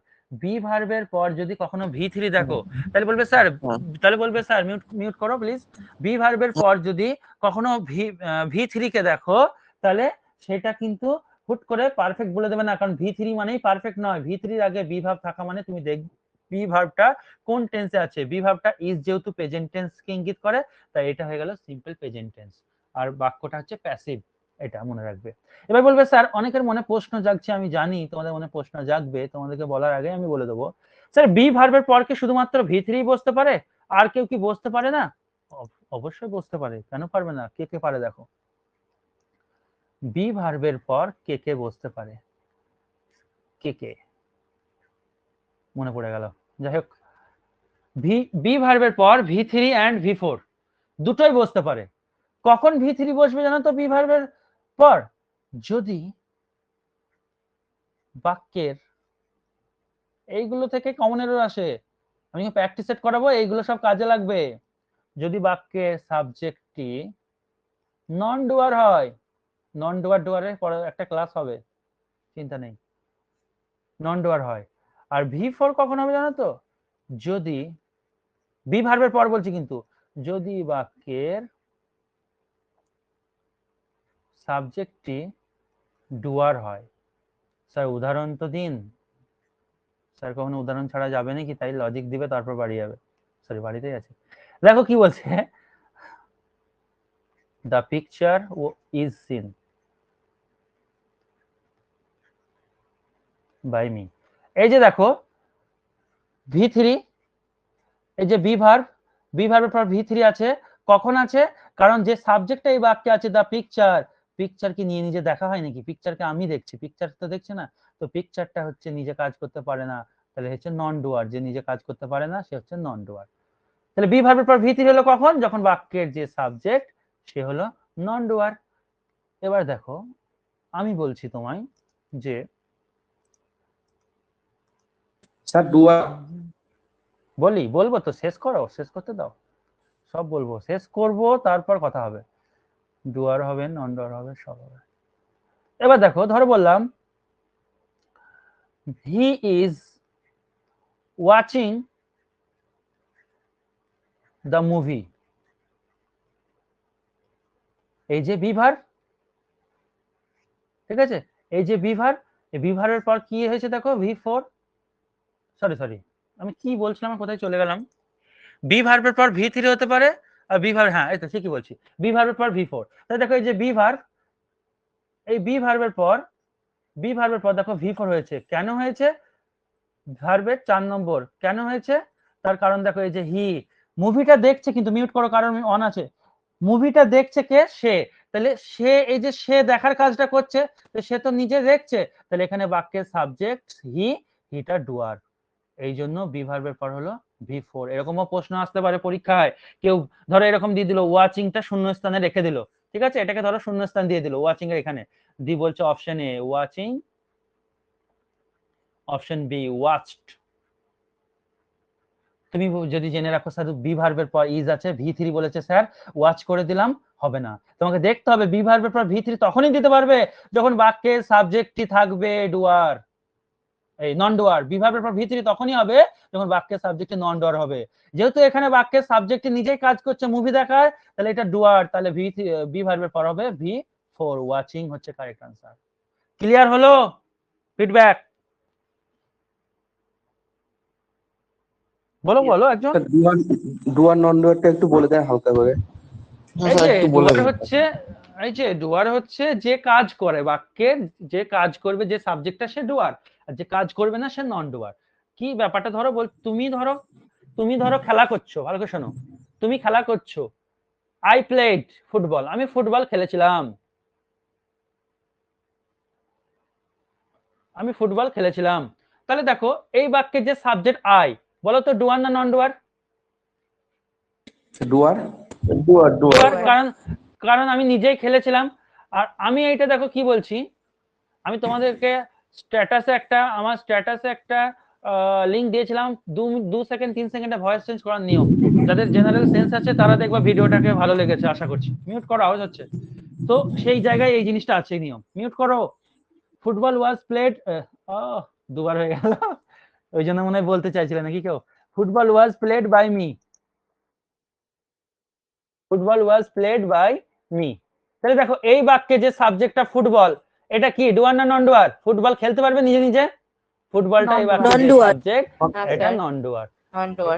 এবার ক্লিয়ার? ডুয়ার নন ডুয়ারের কনসেপ্ট ক্লিয়ার? এটা একদিন ক্লাস হবে, এখান থেকে প্রিভিয়াস ইয়ার্স কোশ্চেনও হবে, চিন্তা নেই। হ্যাঁ স্যার। ওকে, ঠিক আছে, একটু দেখে নিই কি কি হলো কি কি না হলো। একটু জল খেয়ে নাও সবাই। V1 হলো, V2 হলো, স্যার V3 বলছি হলো।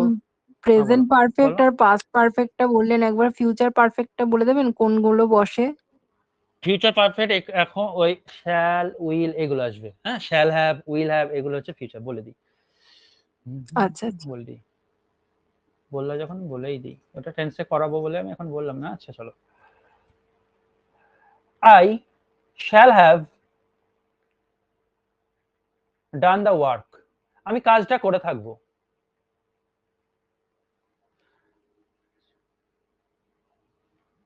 এখানে তোমাকে বললো কি টেন্স, তুমি দেখলে এই যে আছে, খুব ভালো কথা, তার আগে হ্যাভ ভার্ব আছে, খুব ভালো কথা, তার মানে এটা হয়ে গেল V3 টা হয়ে গেল পারফেক্ট।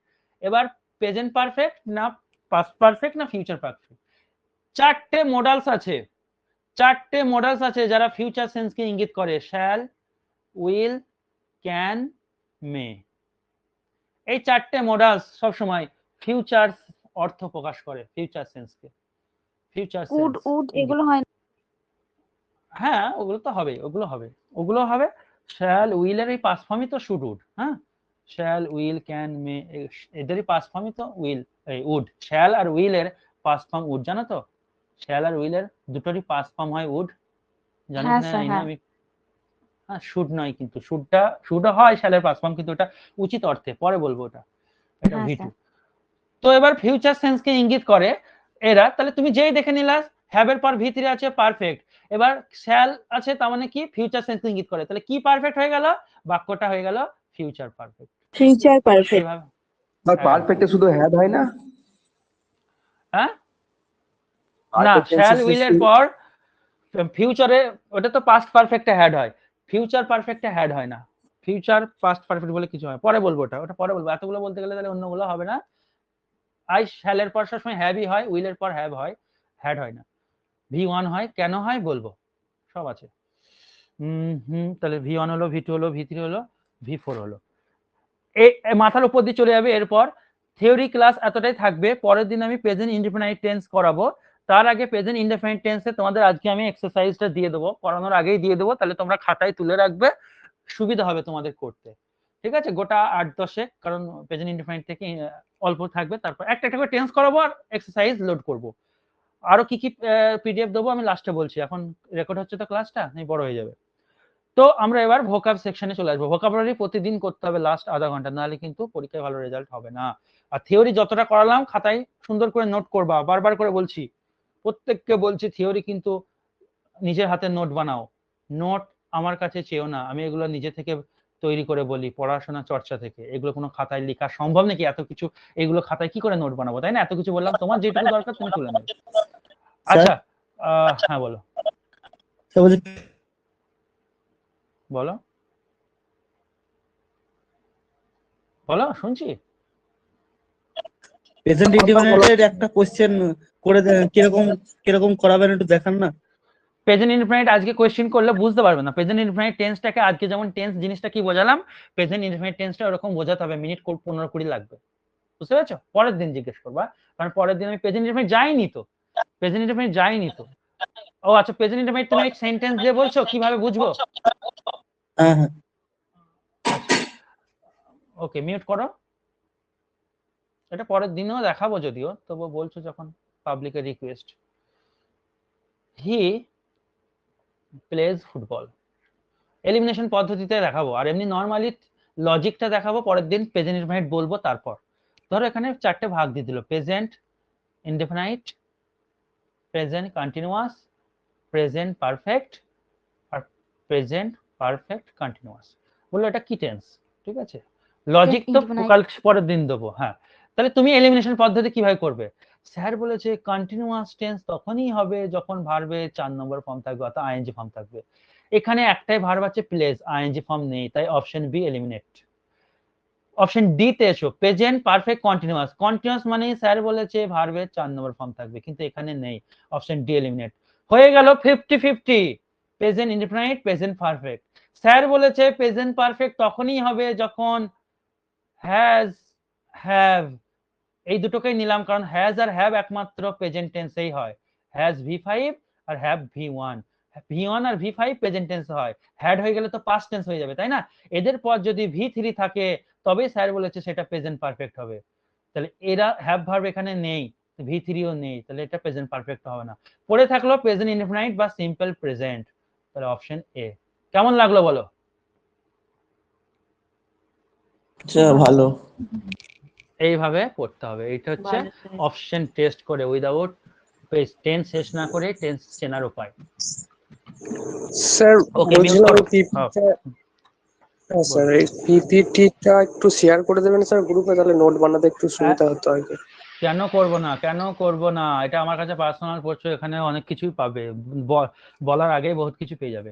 আমি ক্লাস শেষ করব, খেয়ে এসে তোমাদেরকে ঝটাঝট যা যা পিডিএফ দেওয়ার অ্যাডভান্স পিডিএফ অনেক কিছু দেবো আস্তে আস্তে, নো চিন্তা। এটা নিয়ে আমাকে বলতে হবে না, কারণ এখানে এটা আমি আমার স্বাধীনতা, এই ব্যাচটা আমি যা ইচ্ছা তাই করবো, তা বলে পড়াবো যা ইচ্ছা তাই নয়।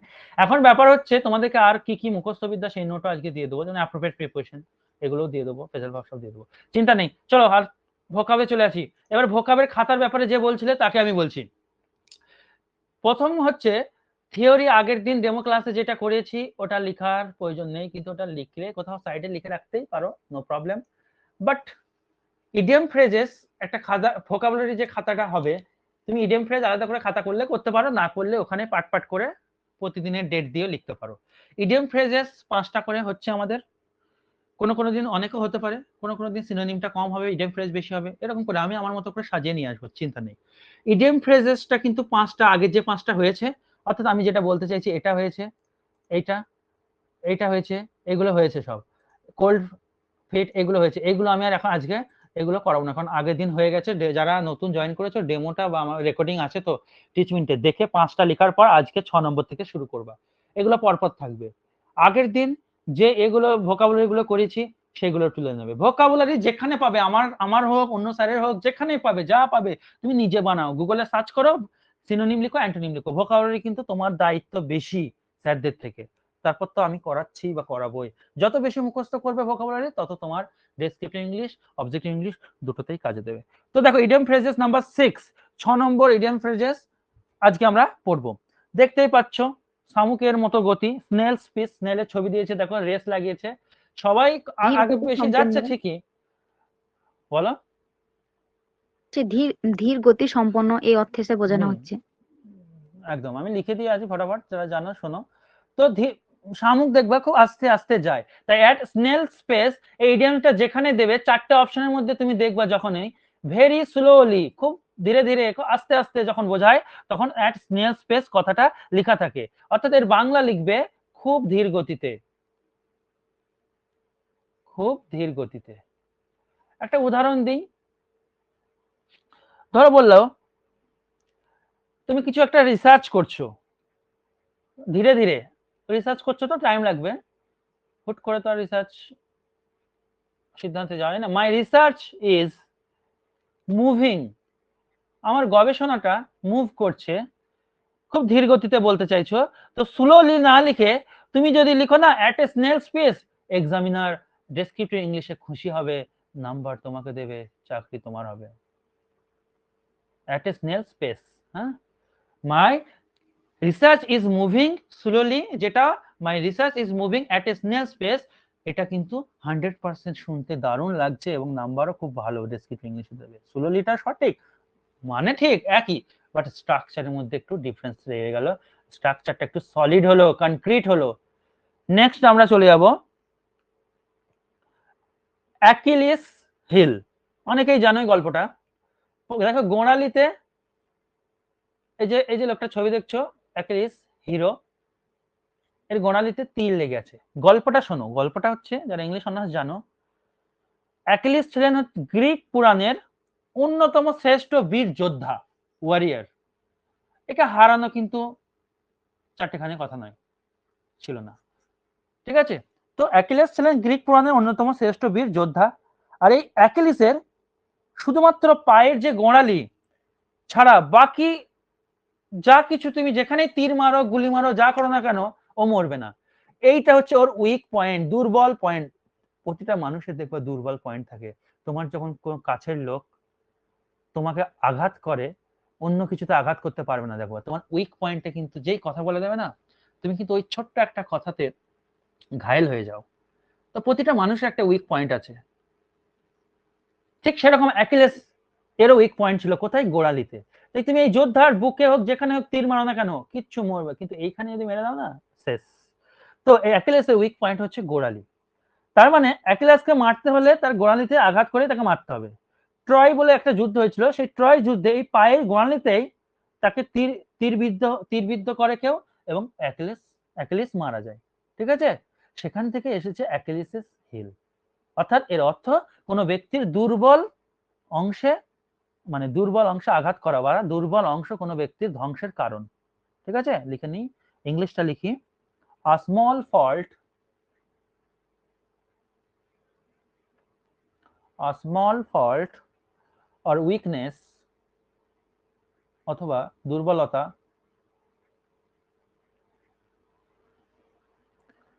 in a person, একটা ব্যক্তির মধ্যে, in a person একজন ব্যক্তির মধ্যে, or system অথবা কোনো সিস্টেমের মধ্যে হতে পারে। ধরো বললাম আমার এই মোবাইলের কোনো জায়গায় সমস্যা নেই, এই মোবাইলের এই জায়গাটা দুর্বল পয়েন্ট, তো একটা সিস্টেম হতে পারে। that can result, যার রেজাল্ট হতে পারে কি? ইন ইটস ফেলিওর, ব্যর্থতায়, তাকে ধ্বংস করে দেবে। বাংলাটা লিখে দেবো, চিন্তা নাই, ফেলিওর। এই ওরই একটা আলাদা জিনিস। তাহলে এর বাংলা হচ্ছে যে কোনো ব্যক্তির দুর্বল, লিখে নেবে তোমরা, অনেক বড়, কোনো ব্যক্তির দুর্বল অংশ যেটা তার ধ্বংসের কারণ, যেটা তার ধ্বংসের কারণ, দুর্বল অংশ যেটা তার ধ্বংসের কারণ, লিখে নেবে পুরো। হ্যাঁ, পরের নাম্বার 8, অ্যাসিড টেস্ট। শুনেছো, নাম শুনেছো, অ্যাসিড টেস্ট প্রায় দেখবা সিরিয়াল, সিনেমা এগুলোই হয়, যে অ্যাসিড বা ক্রিকেট যারা খেলা বা ফুটবল খেলা দেখো যে আজকে ভারতের অ্যাসিড টেস্ট, অগ্নি পরীক্ষা, জিতলে গেল, মানে থাকলো, হারলে বাড়ি টুর্নামেন্ট থেকে, এরকম ব্যাপার। তো অ্যাসিড টেস্টের বাংলা হচ্ছে অগ্নি পরীক্ষা। তুমি ধরো ল্যাবরেটরি গেছো, তো ল্যাবরেটরিতে তুমি অ্যাসিড টেস্ট যখন করবে, তো তোমার কাছে কিন্তু অনেকটা অগ্নি পরীক্ষার মতো। কেন? তার কারণ হচ্ছে একটু যদি এদিক ওদিক হয়ে যায়, বিপদ দুর্ঘটনা ঘটে যেতে পারে। তো এইভাবে মনে রাখবে যে তুমি ল্যাবরেটরিতে গেছো, ল্যাবরেটরিতে অ্যাসিড নিয়ে টেস্ট করছো, তোমার কাছে এটা একটা অগ্নি পরীক্ষার মতো, প্রথমবার গেছো এরকম ব্যাপার, কোথায় কি হয়ে যাবে, হাতে পড়বে কি না হবে। তো অ্যাসিড টেস্ট হচ্ছে অগ্নি পরীক্ষা। ঠিক আছে, অ্যাসিড নিয়ে খেলা করা একটা আগুন নিয়ে খেলার সমান। এইভাবে মনে রাখতে পারো যে অ্যাসিড নিয়ে খেলা করা হচ্ছে আগুন নিয়ে খেলা করার সমান। একটা উদাহরণ, আচ্ছা অগ্নি পরীক্ষা এটার, আচ্ছা ওই অ্যাকিলেস হিলের তোমার উদাহরণ দিইনি না, একটা উদাহরণ দিই। আচ্ছা যেহেতু মনে আছে আমার, উদাহরণগুলো দিই, তার অনেকের সুবিধা হবে। উদাহরণটা এখানেই দেবো আমি। ধরো বললাম you are my only weakness. কোন একজনকে বলছো, তোকে কোন একটা তোমার ছেলে বা মেয়ে, you are my only weakness, comma দিয়ে, কি কমা দিয়ে বলছো? My Achilles heel, my Achilles heel, তুই আমার দুর্বল পয়েন্ট। নেক্সট যেটা বলছেন অ্যাসিড টেস্ট বা অগ্নি পরীক্ষা। ঠিক আছে, এর একটা উদাহরণ দিই,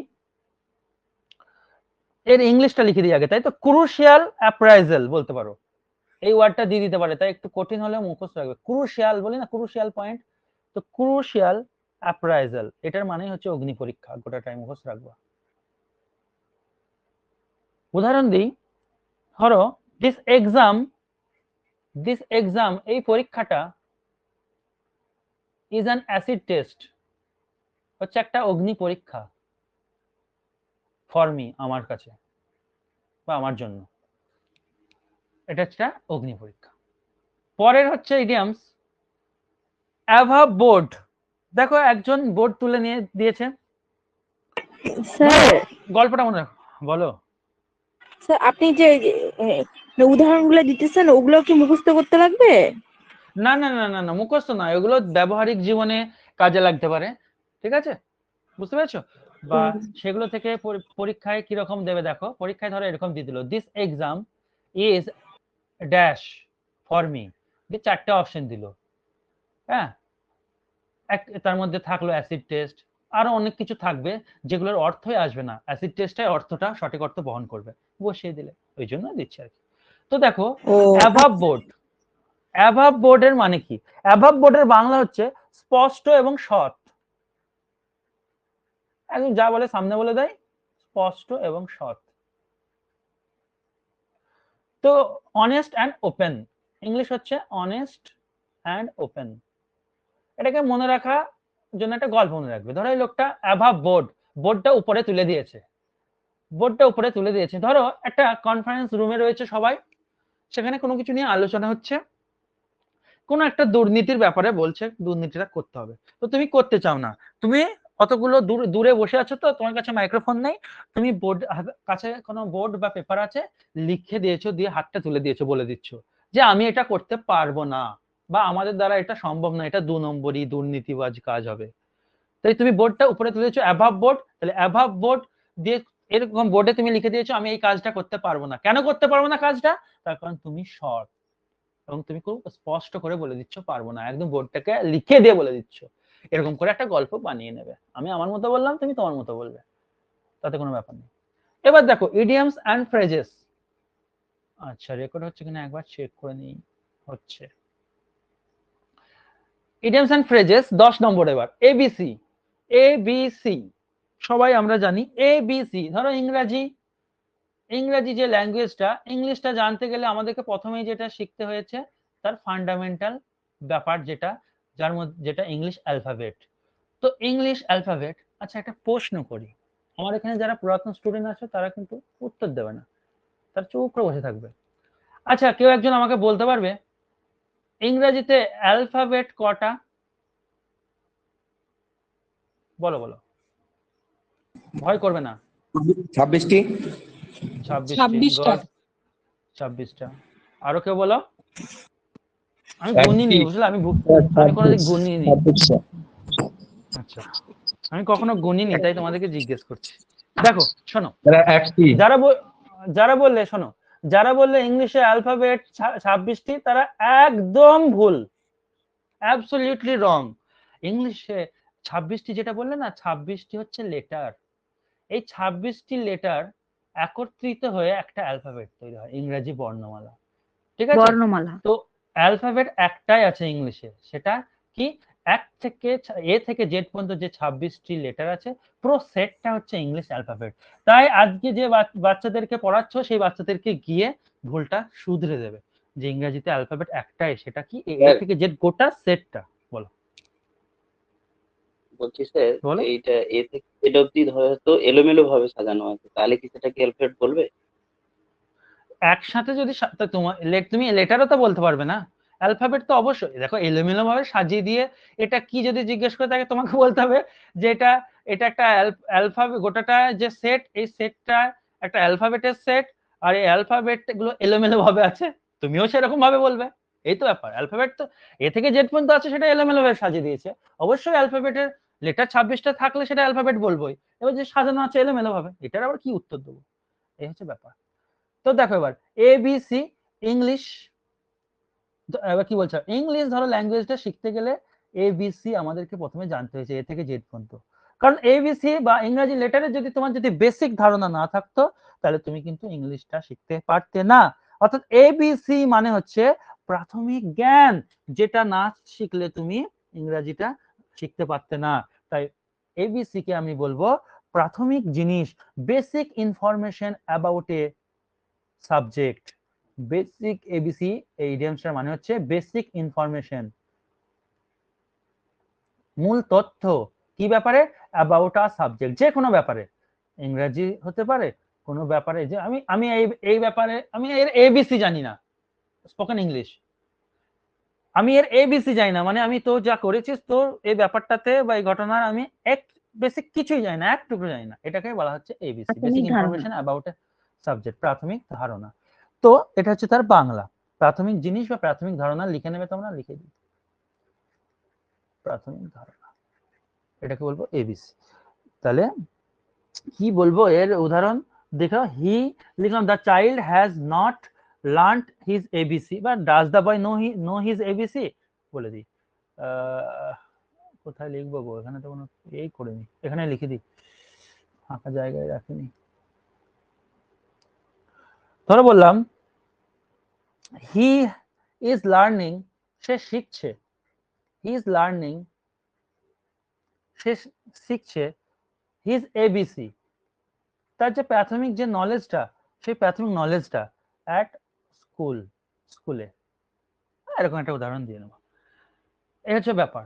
তো ইডিয়াম ফ্রেজ আমাদের আজকে টোটাল 10খানা হয়ে গেল। প্রতিদিনের কাজ প্রতিদিন করে নেবে। আমি কিন্তু তারপর মক টেস্ট নেবো, আজকে বলে দেবো অনলাইন মক টেস্টের ব্যাপারে কোন চ্যাপ্টার পর কি কি নেবো না নেবো, ঠিক আছে। এবার আমরা চলে আসবো ভোকাবসে। ভোকাবুলারি আগের দিন কিছুটা করেছি, নেমোনিক্স হবে, নেমোনিক্স এর মাধ্যমে। নেমোনিক্স কি, যারা নতুন শুনে নাও, নেমোনিক্স হচ্ছে যে ভোকাবুলারি সিনোনিম অ্যান্টোনিম সেগুলো জানার টেকনিক, মানে একটা গল্পের মাধ্যমে সহজেই সেটাগুলো মনে রাখা যায়, একটা টেকনিক বা সিস্টেম। আগে ক্লাসটা দেখে নেবে, তাহলে বলতে পারবে। চলো, প্রথমেই আমাদের 1 নম্বর সিনোনিম অ্যাভোর। অত্যন্ত ঘৃণা করা। এটা অনেকেই জানো, তার একটাই কারণ হচ্ছে এটা দেখে দেখে অভ্যস্ত হয়ে গেছো, কারণ প্রাইমারি এক্সামে এটা কোন একটা সালে এসছে, প্রাইমারি টেটে, ঠিক আছে। অ্যাভোর মানে হচ্ছে ঘৃণা করা। প্রথমে আমি লিখে দিই অ্যাভোর মানে ঘৃণা করা। এবার এটা বলার জন্য আমি এগুলো করিনি, এগুলো তো দিয়ে দিতে পারতাম। মনে রাখবো কি করে, অনেক তো ওয়ার্ড রয়েছে, মনে রাখবো কি করে। মনে রাখার উপায় শোনো। দেখো একটা মেয়ে সাইকেল চালিয়ে যাচ্ছে, হ্যাঁ, এবং দেখো কোট টোট বা এটা ওটা পরে রয়েছে, কারণ শীতকাল, উইন্টার সিজন, ঠিক আছে, পরে আছে। ধরো তুমি শীতকালে প্রতিদিন ভোরবেলায় 5টার সময় উঠে তোমাকে সাইকেল চালিয়ে কোথাও পড়তে যেতে হয়, তাহলে তুমি কি সেই জিনিসটাকে খুব ভালোবাসবে? মোটেও না। তাহলে অ্যাভোর থেকে একটা জিনিস তোমার মাথায় আসবে, দেখো অ্যাভোর থেকে একটা জিনিস মাথায় আসছে ভোর। আর তুমি মনে রাখবে ভোরবেলায় তুমি সাইকেল চালিয়ে, শীতকালে ভোরবেলায় সাইকেল চালিয়ে পড়তে যেতে হয়, এবং সেই ব্যাপারটা তোমাকে যেতে হয় বাধ্য হয়ে, ঠিক আছে, খুব ঘৃণা বোধ হয়, ঘৃণা লাগে, ঘৃণা করো এই ভোরবেলায় পড়তে যেতে, কষ্টে ঠান্ডায়। তো অ্যাভোর মানে হচ্ছে ঘৃণা করা, ভোরবেলায় তোমাকে উঠতে ঘৃণা লাগে। তাহলে আবার বলতেছি অ্যাভোর, তুমি মনে রাখবে কোনটা, অ্যাভোরের মধ্যে কি আছে, ভোর। ভোরবেলায় আমি শীতকালে পড়তে যেতে হয় আমাকে, আমি খুব ঘৃণা করি। তাহলে অ্যাভোর মানে কি হয়ে গেল, ঘৃণা করা। এইটাই হচ্ছে, এইভাবে মনে রাখবে, তাহলে দেখবে চিরদিন মনে থাকবে। আমি যেখানে ধরবো, যেখানে দেখা হবে তোমাদেরকে কিন্তু এগুলো ধরবো। যদি কখনো কোনো অনলাইনে যারা দূরে আছো, নিশ্চয়ই দেখা তো একদিন হবেই, চিন্তা নেই।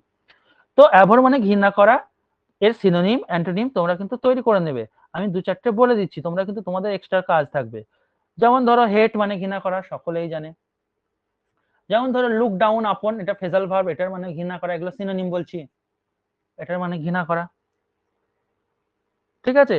তারপর ধরো তোমাকে অ্যাভোরে আরো কি মানে হয় ভুলে যাচ্ছি, ডেসপাইজ, DESPISE, এটার মানে ঘৃণা করা।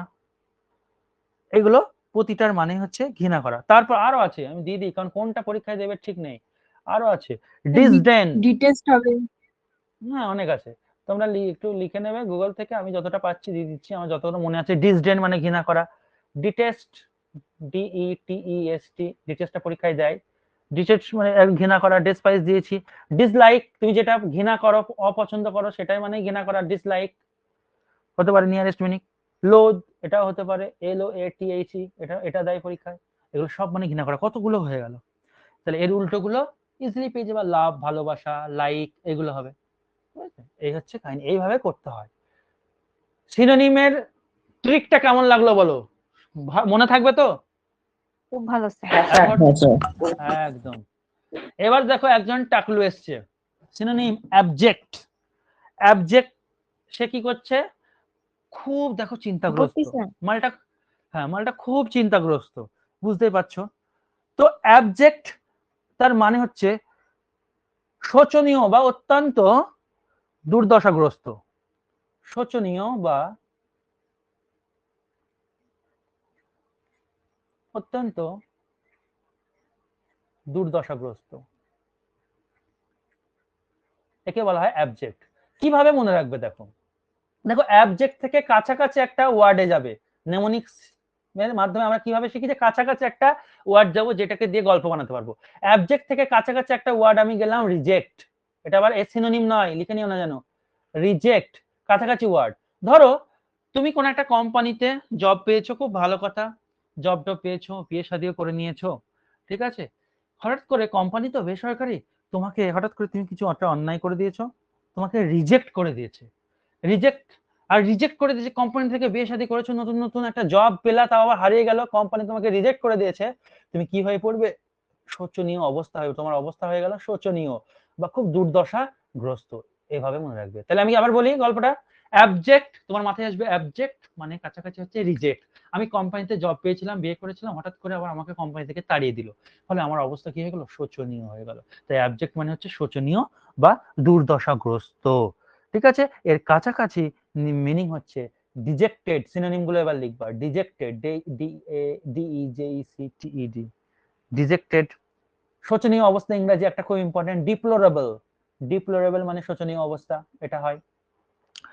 আর হয় রিচেড, WRETCHED, এগুলো সব এক্সামে আসা কোয়েশ্চেন, প্রিভিয়াস ইয়ার্স। আর হয় ফরলোন, বাদ দিয়ে দিয়েছে, রিজেক্টেড হয়ে গেছে, একাকী হয়ে গেছো, চিন্তা করছো। পিটিয়েবল, PITIABLE, এগুলো মনে রাখলেই হবে সিনোনিম। এটা হচ্ছে 2 নম্বর। 3 নম্বর আমরা যাব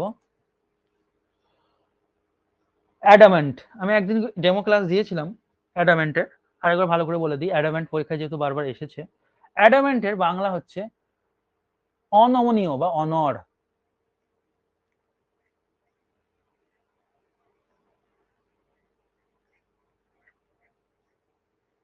ঠিক আছে, কিভাবে মনে রাখবে? অ্যাডামেন্ট থেকে দুটো ওয়ার্ড বানাও মনে রাখার জন্য। অ্যাডাম থেকে আদম, বাংলায় আমরা আদম বলি, অ্যাডাম, অ্যাডাম আর ইভ।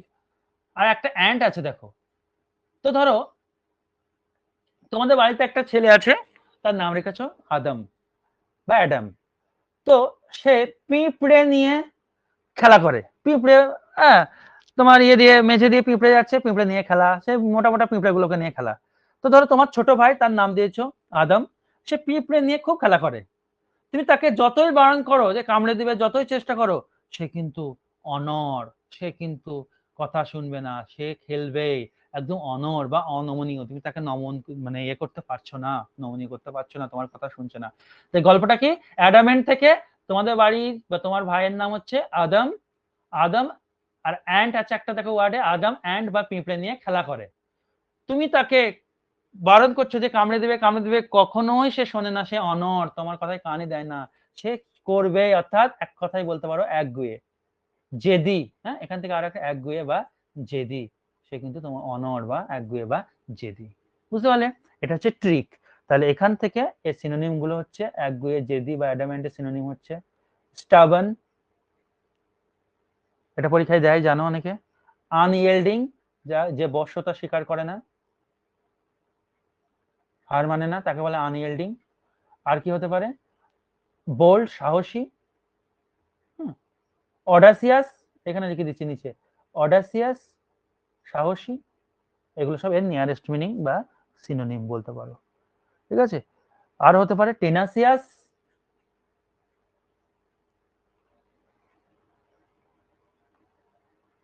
ইনট্রানসিজেন্ট, INTRANSIGENT, হ্যাঁ, এটা করে নেবে শুনে শুনে। অবস্টিনেট, এটা পরীক্ষায় দেয় একগুঁয়ে, অবস্টিনেট, OBSTINATE, অবস্টিনেট। আর রিক্যালসিট্রেন্ট আর ডাউট, ডাউটটা মনে রাখবে। রেকলেস হবে কি? রেকলেস রেকলেস, বেপরোয়া, হ্যাঁ কাছাকাছি, যদি কোনো অপশন না পাও রেকলেস থাকে তাহলে রেকলেসটা করবে, কাছাকাছি আসছে। তোমার যেটা বলতে যাচ্ছিলাম, রিক্যাল অ্যারোগেন্ট হবে। হতে পারে, অনেক হতে পারে, তুমি যত ভাববে তত আসবে, ওর আবার সিনোনিম আসবে, বুঝলে তো। তো মোটামুটি এগুলো মনে রাখবে, কাছাকাছি এইভাবে প্র্যাকটিস করতে হয়, একটা মনে করতে করতে আরেকটা চলে আসবে, এইভাবে যখনই তুমি করতে লাগবে তুমি জানবে যে তোমার ভোকাবস ঠিক জায়গায় আসছে। তাহলে অ্যাডামেন্ট থেকে তোমার বাড়ির ছোট ছেলের নাম আদম, আদমকে অ্যান্ড নিয়ে খেলা করে, বারণ শোনে না, অনড়, একদম খেলবেই, একগুঁয়ে। নেক্সট হচ্ছে সিনোনিম অ্যাভিয়েন্স। অ্যাভিয়েন্স এই ওয়ার্ডটার প্রথমে আমাকে দেখে নিতে হবে মানে কি। অ্যাবেন্স মানে হচ্ছে স্থগিত অবস্থা বা মুলতুবি বা নিষ্ক্রিয় অবস্থা। মুলতুবি কোনো কিছু স্থগিত করে দেওয়া, মুলতুবি বা স্থগিতাবস্থা।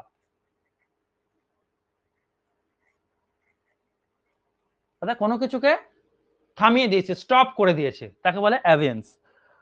তো আবার একটা বলি, নেমোনিক্স এর মাধ্যমে মনে রাখতে গেলে তুমি তোমার মতো করে বানাবে। আমি কি বলছি আমার মতো করে সেটা নাও হতে পারে, তুমি তোমার মতো করে বানাবে, বারবার বলছি। তো অ্যাবিয়েন্স, তাতে গালিগালাজও হতে পারে, মনে রাখা নিয়ে কাজ, একটা নাম্বার নিয়ে কাজ। তো অ্যাবিয়েন্স থেকে একটা ওয়ার্ড তোমাদের মনে আসতে পারে অ্যাওয়ে। আমরা বলি না অ্যাওয়ে, একটা গালিগালাজ রয়েছে। তো ভালো করে শোনো, আমরা যখন খেপে যাই, রেগে যাই, তখন বলি না অ্যাওয়ে এখানে আয়, অ্যাওয়ে এই কর, অ্যাওয়ে ওই কর।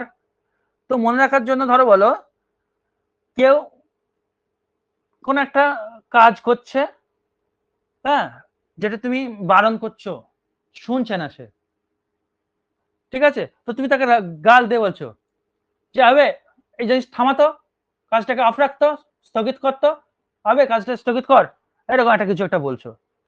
বা এরকম বলতে পারো, এই কাজটা তুই থামিয়ে দিয়ে, আবে কাজটা তুই থামিয়ে দিয়ে কোথায় গেলি, তোমার মতো করে বানিয়ে নিবে, ঠিক আছে। তাই অ্যাবিয়েন্স মানে হচ্ছে থামিয়ে দেওয়া, স্থগিতাবস্থা বা মুলতুবি, এরকম। তো এর সিনোনিম হচ্ছে অনেক কটাই হবে, পোস্টপন। তো কিন্তু পোস্টপনটা ভার্ব, যেহেতু এটা নাউনে দিয়েছে, তাই পোস্টপনমেন্ট, পোস্টপনমেন্ট, ঠিক আছে। যদি এটা ভার্বে দেয় তখন পোস্টপন লিখি আমরা, পোস্টপনমেন্ট। এই পোস্টপন ওয়ার্ডটা দেখলেই দিয়ে দেবে। ডিফারমেন্ট, এগুলো সব স্থগিতাদেশ, ডিফারমেন্ট। রিসেস, ল্যাটেন্সি, এগুলো মিউট করো, কার আওয়াজ হচ্ছে, ল্যাটেন্সি। আর একটা হয় যেটা আসে QUIESCE, কুইনসেন্স, QUIES, দাঁড়া ভুলে গেল, CE হবে, CENC, QUIESCENCE, আর একটা CE হবে, CENCE, কুইসেন্স। এগুলোর মানে হচ্ছে মুলতবি বা স্থগিত অবস্থা। তো এইরকম ভাবে তোমাদেরকে মনে রাখতে হবে। আর একটা আছে অ্যাজার, উচ্চারণটা কিন্তু অ্যাজার। অ্যাজার মানে দেখতে পাচ্ছ সুন্দর একটা ঝকঝকে ঝকঝকে আকাশ। তো কি শোনো, ভালো করে মনে রাখবে। ধরো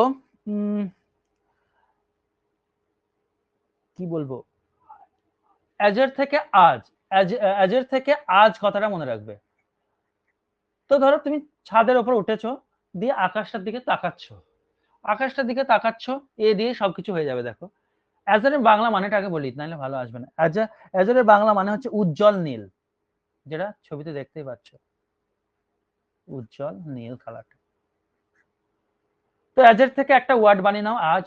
আজকে তুমি ছাদে উঠেছো, তো আকাশের দিকে তাকিয়ে আছো, তো দেখছো এরকম ঝলমলে ঝলমলে একদম নীল আকাশ, তো সেইখান থেকে তৈরি করবে অ্যাজর মানে হচ্ছে উজ্জ্বল নীল। এটা তোমরা তোমাদের মতো করে বানাতে পারো, যা মাথায় আসবে, হ্যাঁ। বা এরকম মনে রাখতে পারো, উজ্জ্বল নীল। তো আমরা দেখবা স্কুলে অনেকে, বেশিরভাগ জনেরই নীল রঙের দেখবা ড্রেস পরে স্কুল যেতাম, নীল রঙের প্যান্ট, কিংবা হ্যাঁ মেয়েদের হয়তো ড্রেসটাও নীল রঙের ছিল। তো ধরো বলছো অ্যাজর থেকে আজ, আজ তুমি স্কুলে একদম ঝকঝকে নীল রঙের ড্রেস পরে গেছো, এটা দিয়েও মনে রাখতে পারো, ঠিক আছে।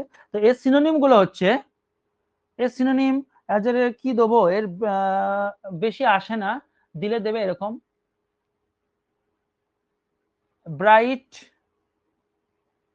Blue colour, the bright blue colour of the sky, এটা অনার সাবস্টিটিউশন দিতে পারে। আর যদি কিছু পাও ডিকশনারি দেখো, দিয়ে লিখে নিও the bright blue colour of the sky. ব্লুর সাথে অ্যাটাচ থাকবে যে ওয়ার্ড, মেরে দেবো। তো এই হচ্ছে আমাদের আজকের ক্লাস। যা যা করালাম বারবার করে বলছি, ডেলিকার পড়া ডেলি করে নিও, মাথার উপর দিয়ে, না হলে কিন্তু চলে যাবে। আচ্ছা আমি আগে আচ্ছা, যার যা প্রবলেম এই নাম্বারে যোগাযোগ করবা, এটা তো জানোই তোমরা। আমি আগে অফ করে দিই রেকর্ডিংটা, দিয়ে কথা বলছি। ক্লাসের পর আপনাকে পার্সোনালি ফোন করা যাবে?